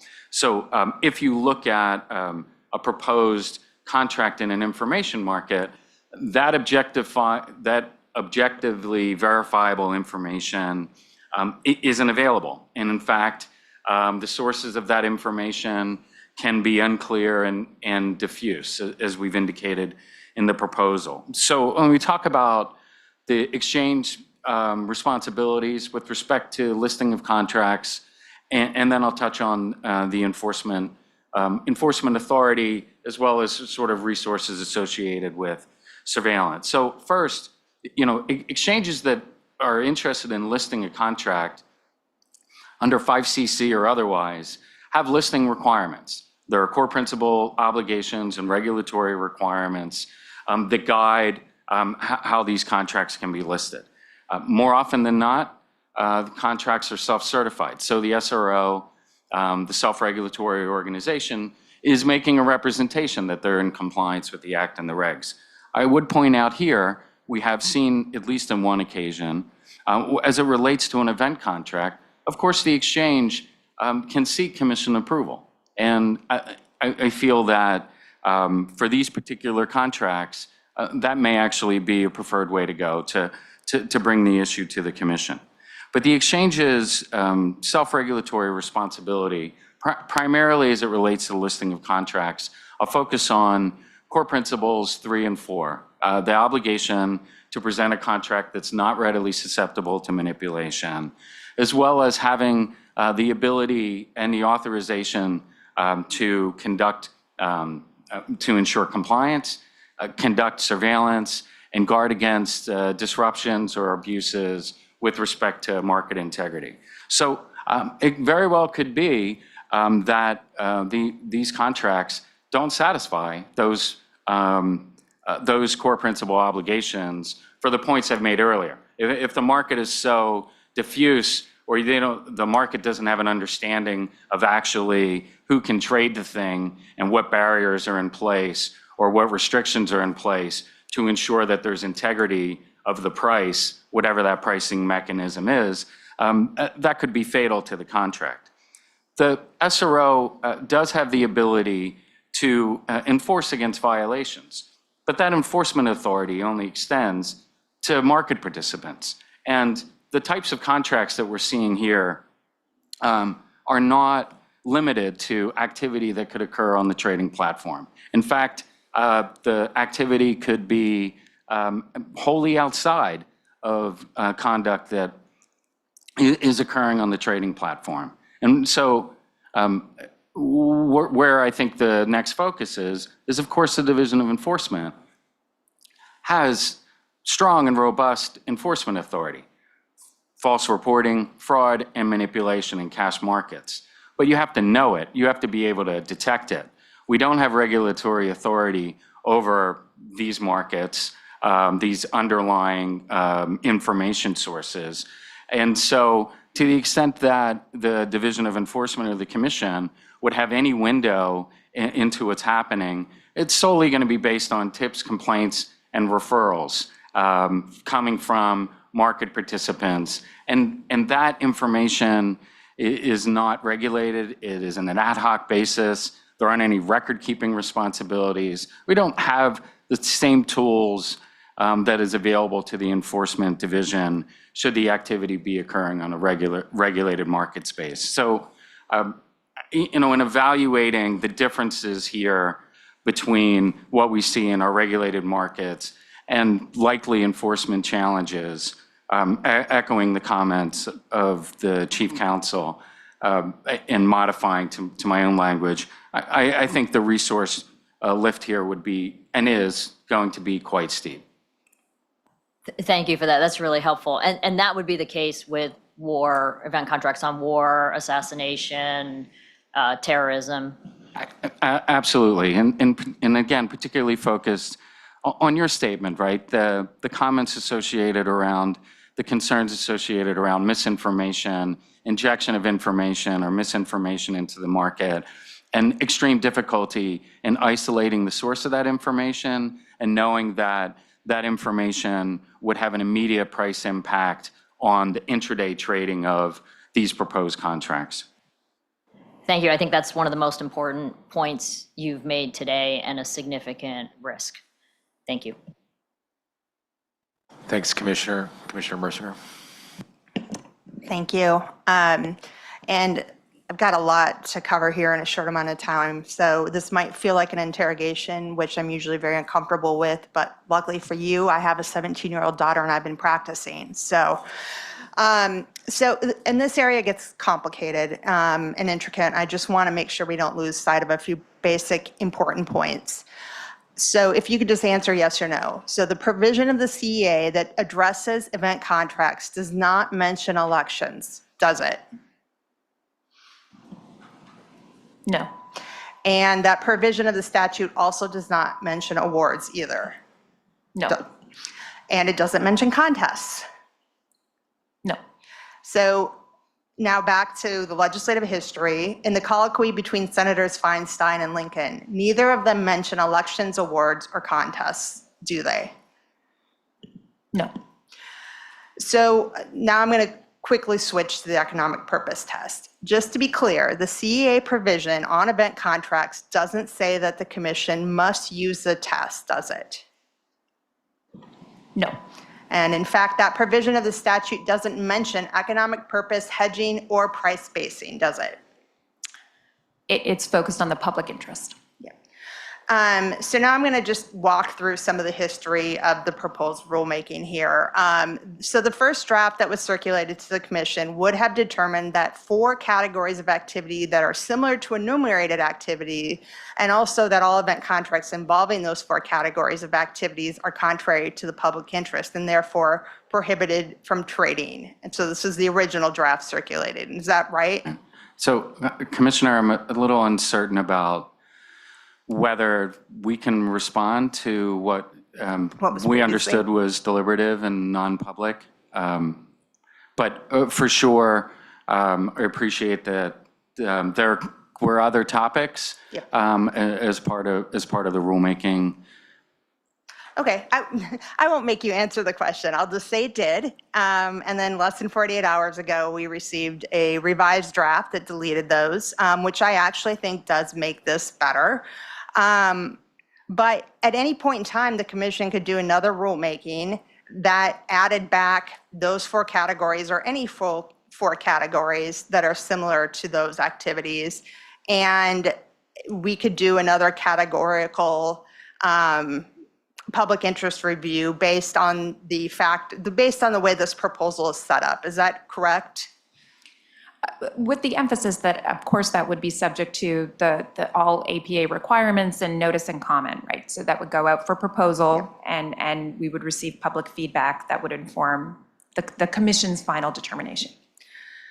So I was just highlighting that, because it kind of goes back to why does this matter? I think we're setting up even though we've scaled back this proposal, we've set up a precedent to future rulemakings where we just have categorical determinations of public interest. And that's not the way the statute reads. That's not what Congress has told us to do or authorized us to do. And that's probably my biggest concern here, in addition to the number of concerns that I highlighted. I also want to go down one other line of questioning, and this has to do with the delegation of authority to staff. This is Section E of the preamble, and we're delegating more authority on that would allow that would turn over to the director of the DMO and separately to directors of the DCR in concurrence with the OGC to give them the authority to decide when to commence a 90-day review of an event contract. But when I look at the statute, everywhere it talks about these decisions, it says the commission shall approve a new rule. The commission shall approve a new contract. The commission should determine whether such contracts are within a category and contrary to public interest. And even in the 40.11, it says, the commission shall determine whether to commence a 90-day review. So in my opinion, Congress was very clear that they wanted these decisions left to the commission. And for that reason, I would like to propose a motion to amend the voting copy by striking the proposed delegation of limited authority to the directors of the Division of Market Oversight and the Division of Clearing and Risk. Is there a second for the motion to amend by Commissioner Mercier? I second. The motion to amend has been made and seconded, so it's now before the commission for discussion along with the original motion.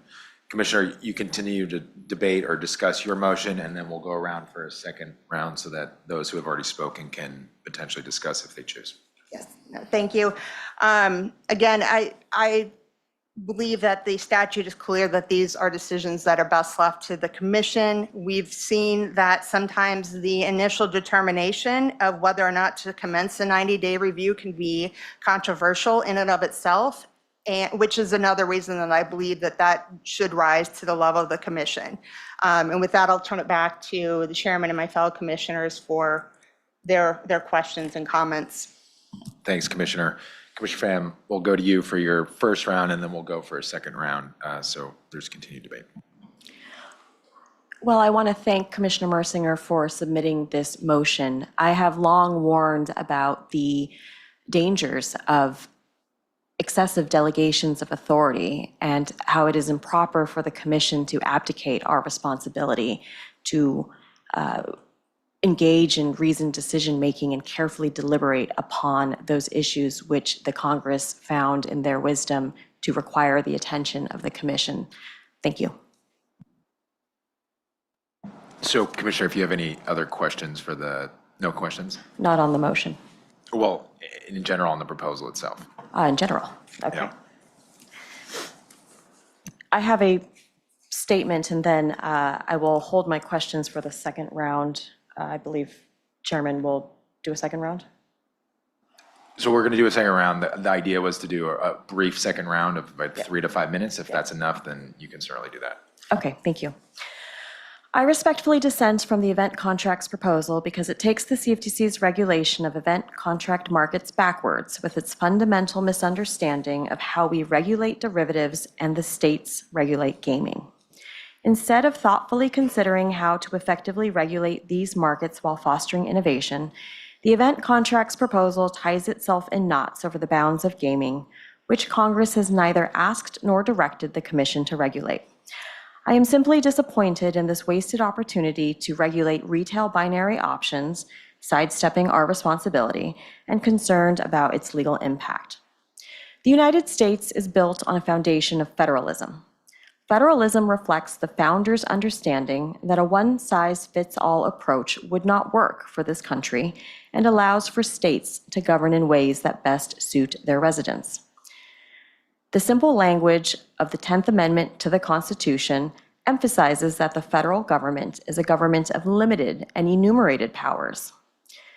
I quote, "The powers not delegated to the United States by the Constitution, nor prohibited by it to the states, are reserved to the states respectively, or to the people."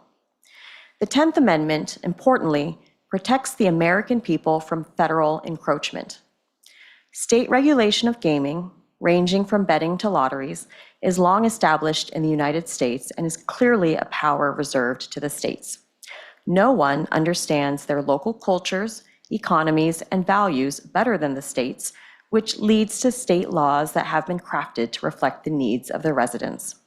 This approach has allowed some states to embrace gaming and leverage it as a source of revenue and tourism, while others take a more conservative approach.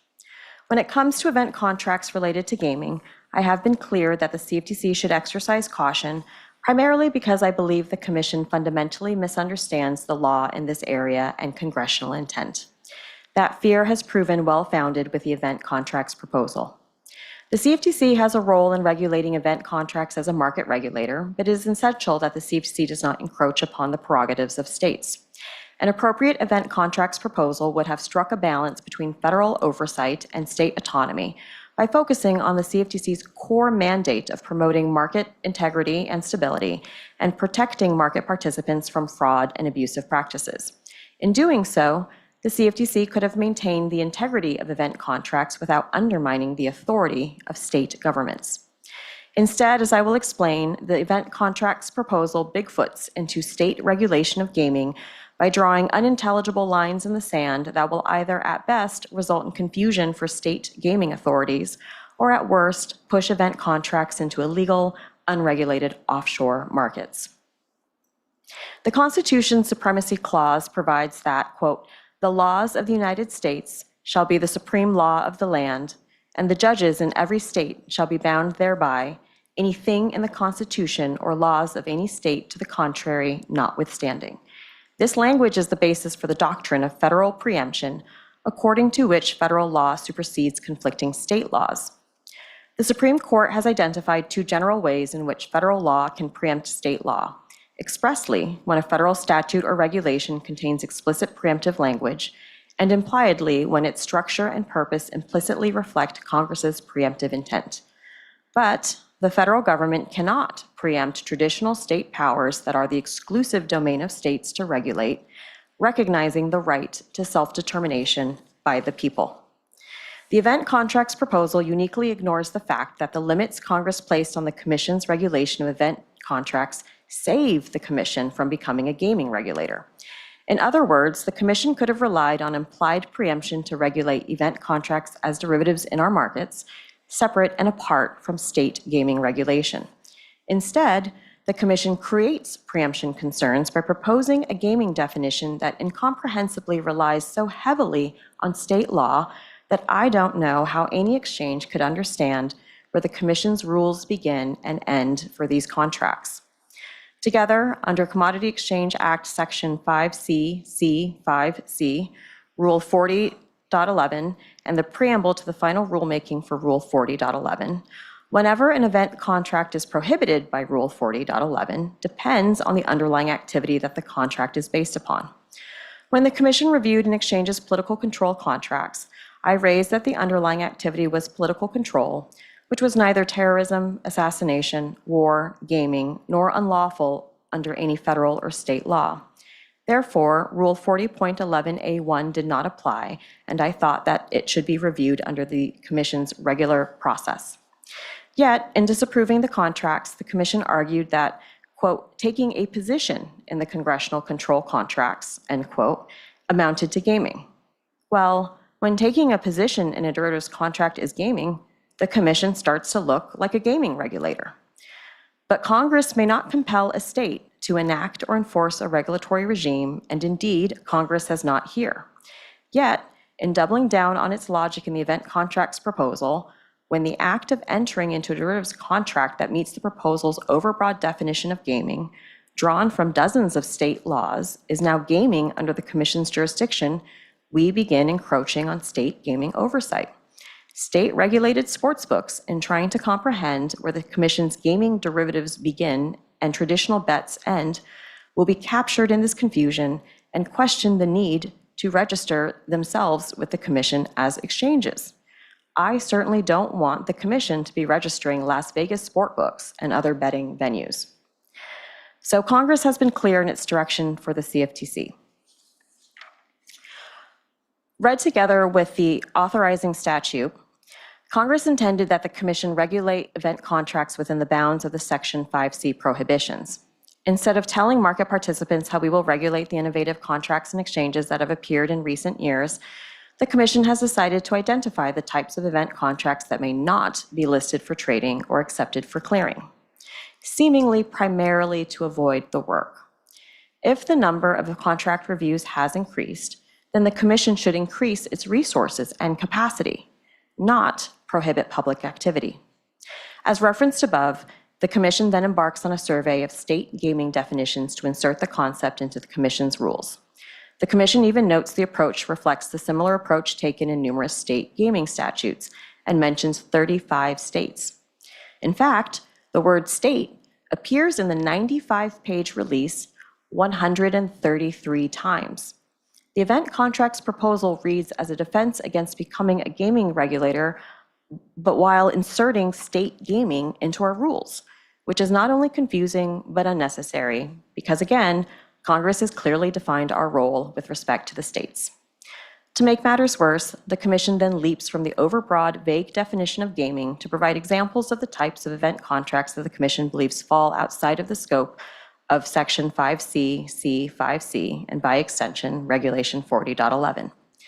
Given the fact that the event contracts proposal repeatedly states that the broad range and volume of new contracts motivated this rulemaking, I find it stunning that the outer bounds provided are limited to contracts based on 1, economic indicators, 2, financial indicators, and 3, foreign exchange rates or currencies. Instead of creating an appropriate regulatory framework to protect the public, the Commission is creating a vast gray area for exchanges. Where gaming begins and the scope of Regulation 40.11 ends is anyone's guess now, and I fear state gaming authorities will be left to figure it out on their own. So in addition to these concerns, I will quickly highlight the following specific areas for public comment to aid in review of the proposal. As I previously mentioned, I am very concerned about the new delegation of authority, and I appreciate Commissioner Mersinger's motion. I do believe that such a delegation of authority combined with an overbroad definition of gaming will exponentially increase the number of self-certified exchange contracts that will be suspended from trading at the whim of staff with no check or oversight from the Commission. This stunning overreach flies in the face of the Commission's self-certification framework. I encourage commenters to review this new delegation and comment on whether it upends the self-certification processes that exchanges currently employ. Another issue that I have is that the event contracts proposal completely omits any discussion of the comment letters that the Commission recently received on the definition of gaming, as well as Rule 40.11 and event contracts more broadly in the past year. All told, the Commission has received around 200 substantive comments in response to requests for public comment on an exchange's political control contracts. These comments came from exchanges, academics, former CFTC officials, and other industry participants, and were directly on point to the issues raised in today's proposal. The Commission cannot decide to tell only one side of the story. It strains credulity that the Commission has feigned selective amnesia and makes no mention of these letters in the event contracts proposal. My last specific issue that I wanted to highlight for comment is that the Commission gets hung up on the fact that it is not tasked with the protection of election integrity or enforcement of campaign finance laws in justifying prohibiting event contracts based on political contracts. However, the Federal Election Commission polices campaigns. Congress has never asked nor suggested that the CFTC should police elections, much like the Commission has not become the weather police for weather derivatives. I will highlight a couple categories of event contracts that have been permitted since 1992. The Commission is not the crop yield police and hasn't displaced the role of the USDA. The Commission is not the police for changes to corporate officers or asset purchases and has not displaced the role of the SEC. The Commission is not the police for regional insured property losses, which is the domain of state insurance regulators. The Commission is not the bankruptcy police, which is the domain of the courts. The Commission is not the temperature police, and so on and so forth. I do believe that the 2008 concept release from which I drew these examples was very thoughtful, and I wanted to familiarize myself with the full administrative record. With that, I want to thank the staff of the Division of Market Oversight for their work on the proposal. The contracts causing so much consternation for the Commission have not been and are not gaming. If the Commission could accept that and move on, we could have a healthy discussion over how to effectively regulate these markets as we do any other and protect against abusive trading in retail binary options. Instead, we have muddled it and made a mess. I look forward to the comments. Thanks, Commissioner Pham. So for the second round, we'll be brief, hopefully 3 to 5 minutes. And please, for the commissioners who want to address Commissioner Merciger's amendment, please do. And I will do that quickly. Nora, you addressed this delegation that's towards the end of the document. Can you just repeat? I think it would be beneficial for me to understand, again, the bifurcation between what in fact the delegation is and what rights the Commission reserves in both reviewing the contract versus approving or disapproving of the contract. Absolutely. So current Regulation 4011C contemplates that the Commission may commence a 90-day review of a contract that may involve an enumerated activity or prescribed similar activity.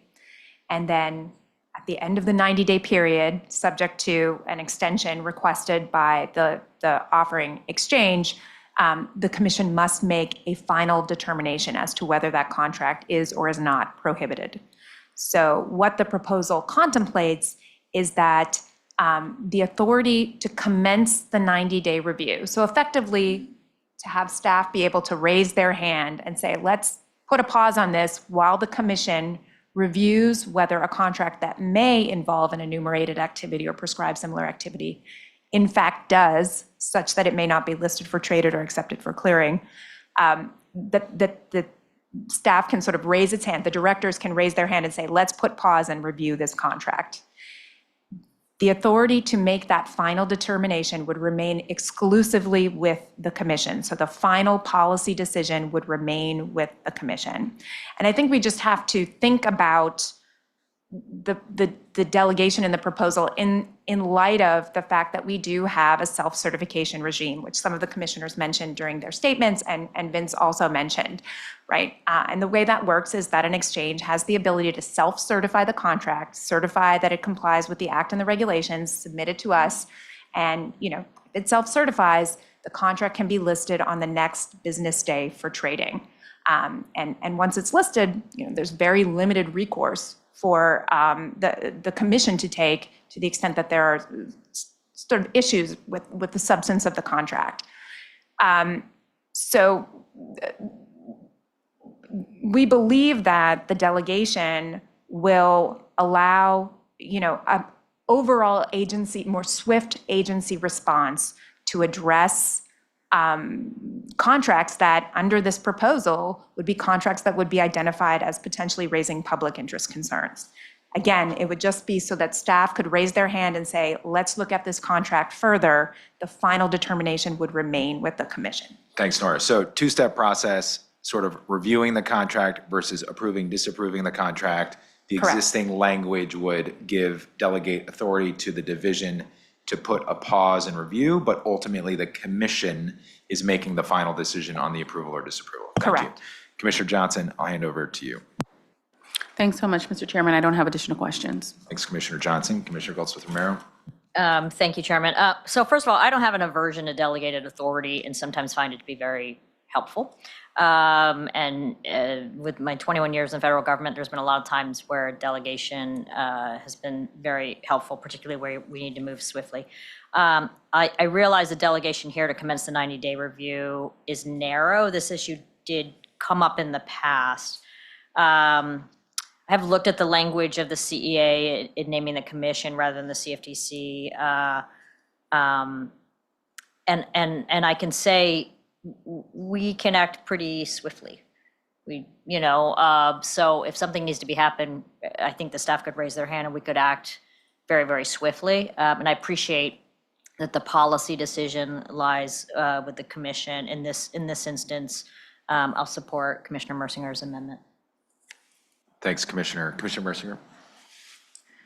Thank you. And I just want to make sure no one misunderstands. It's not that I don't trust staff with this authority. And you do raise your hand when we need to do a 40.11 review, and it's on that basis that we make that decision as a commission. My concern is that there have been questions over whether or not those reviews are appropriate, and it's something that really does deserve deliberation by the commission. So again, it's not that I don't think staff is qualified or even in the best position to, make a quick decision.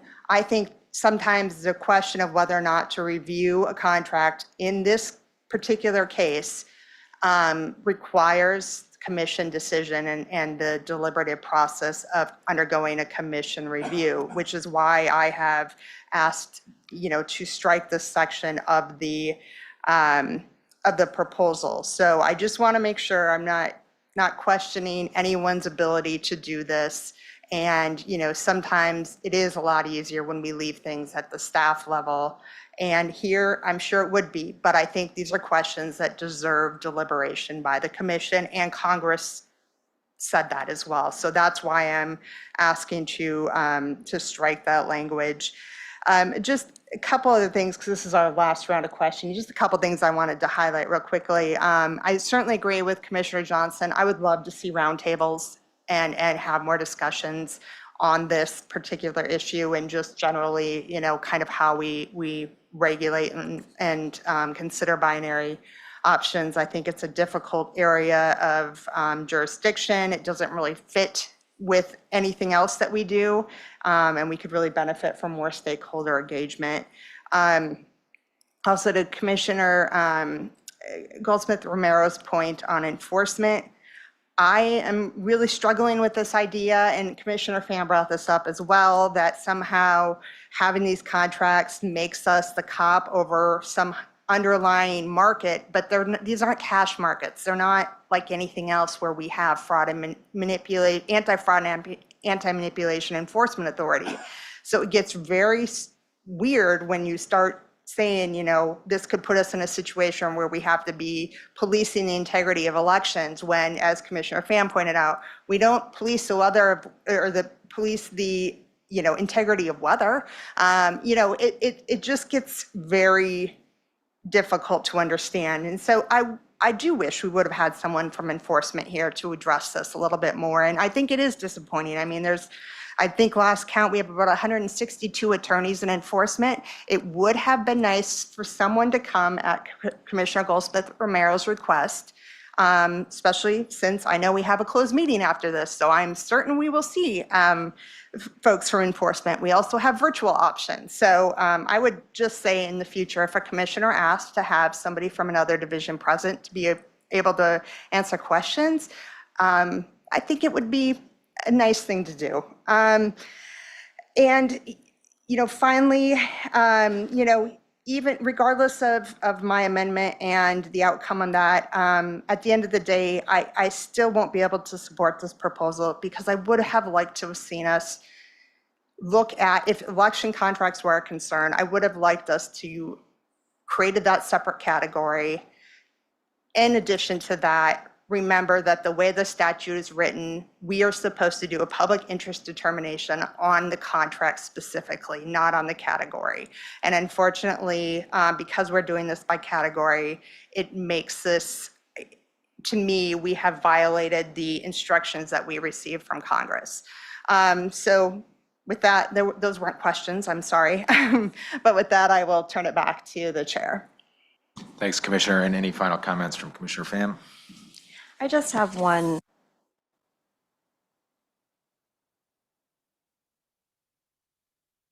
As my fellow commissioners have noted, there was a last-minute red line, and this red line included a sentence that said, as part of any final rule resulting from this notice of proposed rulemaking, the Commission intends to include an Appendix E to Part 40 containing guidance in the form of factors the Commission may consider, in addition to other factors the Commission deems appropriate in light of individual facts and circumstances when making a determination under 40.11A2 that such event contracts are contrary to the public interest, consistent with the public interest analysis set forth above. Well, I certainly do not support the inclusion of Appendix E to Part 40, which I have never seen before. And I think that this clearly seems to violate the Administrative Procedure Act should such an appendix be put into the final rule, because I do not understand how we can demonstrate a logical outgrowth if we haven't published the factors for public comment, but are instead creating secret agency law. So with that, I just have a question. Why were these factors not included in today's proposal? Thank you. So just to clarify, I think that the idea is that the factors that are proposed in the proposal, there's sort of an overview of public interest factors that would be considered as part of a public interest evaluation under CEA Section 5C, C5C. So that is being put out for notice and comment. We are very, as I mentioned to Commissioner Johnson, very interested in getting feedback from the public about the appropriate public interest factors that it should inform that evaluation. My understanding is that the appendix would then, from the starting point of what is currently in the proposal with the overlay of public comments, sort of synthesize that information in a manner for exchanges and market participants, sort of providing in a digestible form, right, an overview of the public interest factors that would be considered. Thank you for that explanation. I do still believe, though, that we can't approve an Appendix E that hasn't been published, even if it's being drawn from things contained in this preamble or things received in comment letters. So I would suggest that if such an Appendix E were to be drafted, that we would have to do a reproposal of this rule containing said Appendix E so that the public can read the exact text, and not only the public, but the Commission can read the exact text and comment on it before proceeding to any final rulemaking. Thank you. Sure, Commissioner Johnson. So I just want to acknowledge and really appreciate some of the APA issues that have come up, but very explicitly Commissioner Mersinger's amendment. I'm not sure how the chairman will proceed in terms of the vote, but I did just want to express one, as someone who's taught administrative law for more than a decade, or courses that are deeply derived from the development of the APA and that expressly ensure the stability and integrity of our financial markets across asset classes and products, obviously within the context of the CFTC, but definitely more broadly across market regulation and even in terms of my teaching in terms of prudential regulation. I just want to acknowledge Commissioner Mersinger's proposed amendment as being a kind of question that really is one of the useful questions we really will have to grapple with going forward as a commission. In light of a number of challenges. I think there are no easy questions in admin law, and I think that the question's a good one worthy of some thoughtfulness and careful consideration on the part of the commission. And so if and to the extent, Vince and Nora, there is sort of an opportunity for roundtables and discussions, it might be great to illuminate more clearly and to explore thoroughly sort of the limitations of the delegation to the extent that it is adopted as part of this proposed rule and integrated into a final rule. So just a suggestion with respect to the outcome. I don't know where we will land, but I think it's very worthwhile to think about how we can just begin a dialogue about limited resources and significantly increasing demand on the commission's resources. Thank you. Thanks, Commissioner.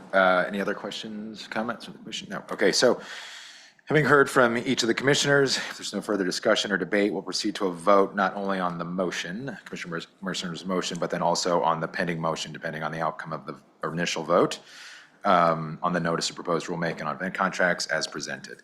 Are the commissioners prepared to vote? As it appears, the commission is ready to vote. Mr. Kirkpatrick, will you please call the roll?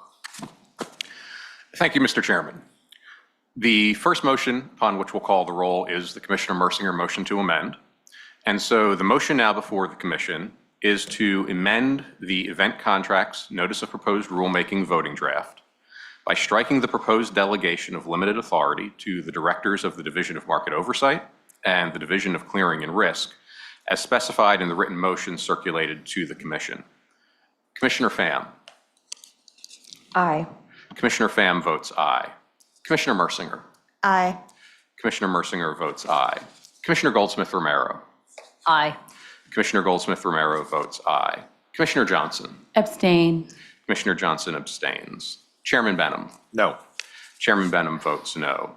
Mr. Chairman, on this motion, the ayes have 3, the noes have 1, and there is 1 abstention.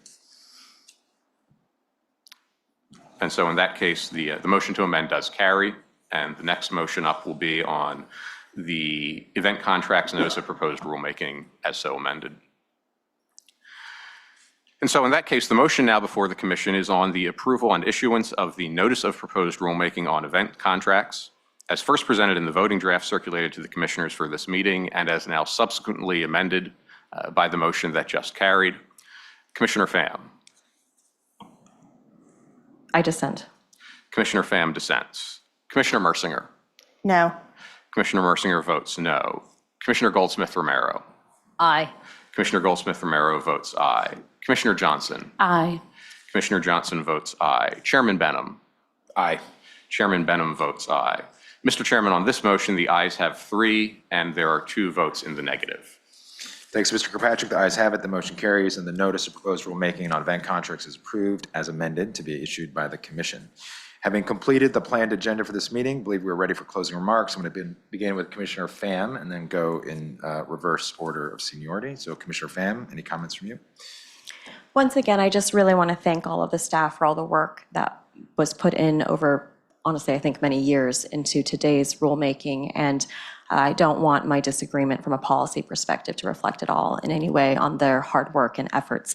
I also want to thank the proposals and initiatives and comments made by my fellow commissioners, including Commissioner Johnson's suggestion of roundtables, which I wholeheartedly support, some of the very concerning issues, particularly internal issues that Commissioner Goldsmith-Romero and Commissioner Mersinger have highlighted, And I think these kinds of discussions are very helpful, and so I really appreciate the opportunity to deliberate with my fellow commissioners. And finally, again, I want to thank Chairman Benham so much for his leadership through a lot of very difficult issues and challenging issues that the commission has been reviewing in the past 2 years. Thank you. Thanks, Commissioner Pham. Commissioner Mercier. Thank you again to staff for being here today and for everyone for making this meeting possible. Just in highlighting a few concerns that I have stated previously, that again will be in my official dissent. Number one, I have concerns over the categorical decision that things are against the public interest. I think that the statute is pretty clear that we do need to do that contract by contract. And even though that does mean a lot of work, and I get that, unfortunately, this is the way the statute reads, and I don't think we can change the statute to read in a way that would make things easier for us. The second issue, when we start to talk about what does public interest mean, this idea that we are using an economic purpose test that was removed from our statute, and that we're doing so based on a colloquy between two senators, that bothers me as well for a number of reasons. One, sometimes those colloquies come together quite quickly. Sometimes they're being handed papers as they go to the floor. The other interesting thing about colloquies is sometimes staff can amend the record afterwards. After the colloquy has happened. So there's a lot of reason that colloquies are not always the best legislative history. I recognize here this is what we have, but I think we rely too heavily on it, especially when we have to read into a lot of what is being said. We make a lot of conclusions based on that colloquy, where we are assuming what was meant by the words said on the floor. And I think that is a dangerous way to make rules. Another issue that Commissioner Pham touched on just at the end here, as far as the appendix, I don't hate the idea of the appendix. I think it could be helpful, but I do question whether or not having that appendix as part of this proposal is a violation of the APA. I don't know. That's not my expertise. But I do worry that we could get ourselves into a situation where we have where we're including something that wasn't part of the proposal. So again, I don't have a objection to an appendix, but I do worry that maybe it's too late to have that added as part of it, and that would almost require a separate proposal of rulemaking. So again, that's just something I wanted to mention. And finally, on the kind of becoming the cops of whether it's elections or any other underlying of these markets, I don't think that's how this would work. I think we've had a number of contracts that have been trading for a long period of time, event contracts, and I don't think we would ever argue that we would somehow be policing the underlying. So I just don't understand how that's a concern and how that's something that we're using in our public interest determination. So again, there's a lot of reasons that I am not able to support this rulemaking. Again, I wish I could, because I do think this was an area that was ripe for rulemaking. But I think we are headed down the wrong path here. And with that, I will turn it back to the chairman. Thanks, Commissioner. Commissioner Goldsmith-Romero. Thank you to the staff, all the different staff who've worked very hard on this. I want to say thank you to my fellow commissioners and the chairman. This is, I hope when the press go right about this, they're going to say the Dems voted aye and the R's voted no. That is just not the way we think about things. We are all struggling with challenges and what is the best way to do things and how to do it. If you listen closely, you'll hear agreements about should we just enumerate elections. Whether that means that then we have to look at the statute and figure out, as Commissioner Mersinger is saying, that we then have to do it on a contract by contract basis, or whether we can do that in the rule, that's a different question. There is many times agreement between us, and the question becomes how to do that. Is this the right way?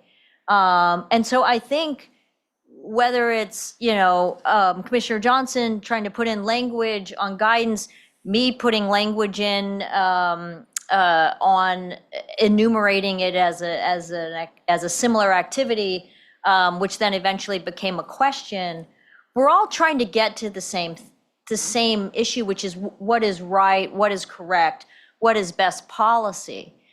And so I caution, don't take it down to some basic level that doesn't, like on party, that doesn't reflect what the five of us are sitting here trying to do and have been talking to each other for quite a while on this. And I appreciate, Chairman, you've been very engaged with me on this. And, the staff have been very engaged, and we're all trying to figure out how to get this right. So recognize the complexity that comes with rulemaking, and recognize that we understand that we have a role as market regulators, and we're constantly trying to figure out what is that role? How far does that role go? How do we exercise that role? And that's the message I want to send. This is us as 5 independent commissioners, but I think who like each other and respect each other and try to work together to get to the right result. And even if we don't agree on the ultimate outcome or the ultimate vote, that doesn't mean we don't agree on certain aspects. And as part of that is why I was happy to support Commissioner Mersinger's amendment. And I'm very much looking forward to see the guidance that Commissioner Johnson is working on. And we'll continue to work on this. And we'll continue to take the comments, which we take very, very seriously.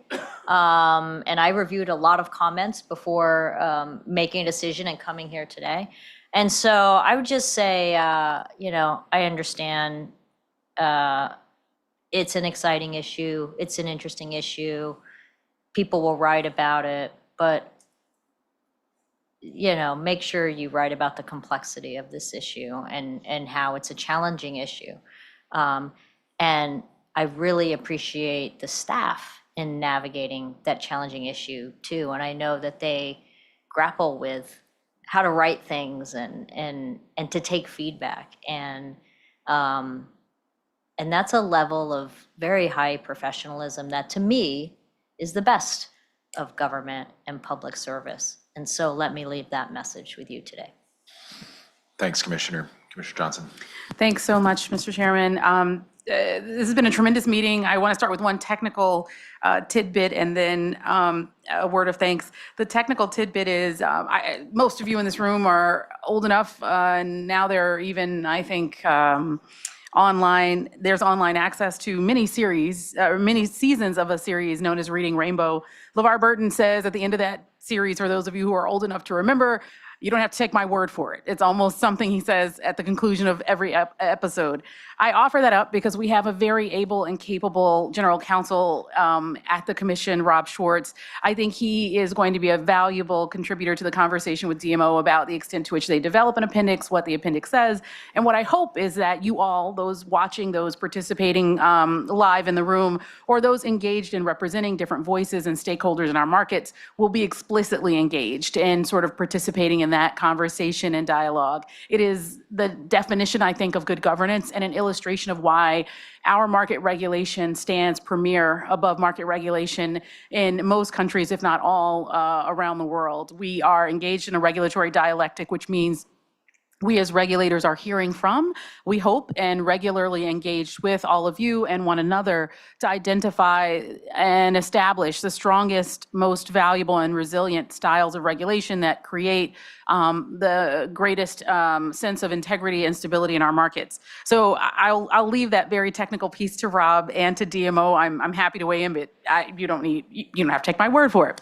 I also want to just thank DMO and expressly thank Nora Flood, Gray Tansey, Andrew Stein, and Lauren Bennett for hours of tremendous work, weeks and months of tremendous work, thinking carefully about the drafting of this proposed rule. I'm grateful that you've already committed to additional hours, weeks, and months of work as you take into account, consider, evaluate, weigh, and recalibrate any necessary provisions in the proposed rule to ensure that we're effectuating the purpose and the mission of the CFTC every day here. So I just want to appreciate you for all of your help. I want to acknowledge all the folks who Commissioner Mersinger mentioned at the start of this meeting have worked tirelessly to make this meeting possible, keeping the lights on and live streaming beyond sort of the cutoff period of our anticipated close for the meeting. Your hard work, without your hard work and dedication, the commission could not be as successful as it is. So thank you to everyone we don't see behind the black screen who is working, all of you who are working diligently and engaging day and night to ensure that the commission's efforts are a success. Thanks so much, Mr. Chairman, and my fellow commissioners for your time today in the meeting. Thanks, Commissioner Johnson. Just very quickly, do want to thank all the commissioners for their participation, their engagement, echoing Commissioner Goldsmith Romero's comments, difficult issues, but this is the benefits of the of commissions and in hearing different points of view, regardless of support or opposition. This is the nature of 5 different voices coming together and trying to ultimately improve the outcome through friction and through debate and through discussion. Secretariat, thank you. OGC, thank you. DMO, Vince, Nora, and team, thank you for your years of work on this and your commitment. I know this has been a long couple weeks getting here, but truly, I think an inflection point for the agency. I want to thank John Dunphy in my office. Certainly could not be here without John and his engagement with all of the offices and staff. And I'll just, to wrap up, this is a proposal. We're going to take comment. There are a million reasons not to do this. And a lot of commissions have chosen not to do this. But as we heard from Nora, and as I stated in my opening statement, these markets are growing. There is demand for exposure in these particular types of markets. And technology is disrupting markets to the extent that a lot of consumers across this country and around the globe want access to these markets. And speaking for myself, will be open-minded about what we can and what we should do and what the statute requires us to do, and letting markets organically grow and expand to areas that they have not touched previously because of technology and because of an evolving consumer preference and choice. But this is a step that we had to take, and we did a very good job, I think, as a commission and as division staff to work through what the statute says, to work through what legislative history has told us and taught us, and also to look at what markets have told us and taught us over the past few years, but also the past nearly decade and a half. So we will continue on this process. We look forward to public comment, and I mean that. And I've had a lot of conversations with a lot of people over the past few weeks who have just garnered an immediate interest in this issue because they knew this day was coming, and it was in fact going to come. And it is going to be a benefit not only for this agency, but also the markets and the stakeholders who want to participate in these markets. Because in the end, we will create clarity and certainty, and we will eliminate the ambiguity that not only creates a huge burden for this agency and pulls us away from other responsibilities, but also creates a huge burden for stakeholders and registrants who want a clear path to growth, adoption of these markets, and continued consumer growth. So speaking again for myself, I will remain open-minded about these markets, but we live within 4 corners. And we have responsibility, and I strongly feel we have an enforcement responsibility despite a few comments by my commissioners, which I respect, and I understand that argument. But our reach is great, and it is deep, and it is wide, and we have to make sure that we uphold the integrity of our markets. It is a reflection on us, U.S. markets, and the country. So we'll continue to do that, and we'll look forward to comments and the next chapter in this very important story. So with that, as I always do,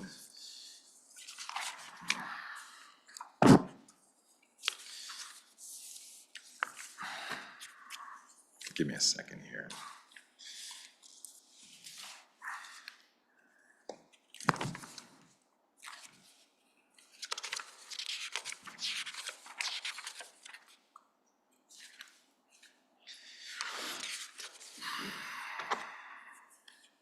There being no further business, I'll entertain a motion to adjourn the meeting. So moved. Seconded. Those in favor of the motion to adjourn, please say aye. Aye.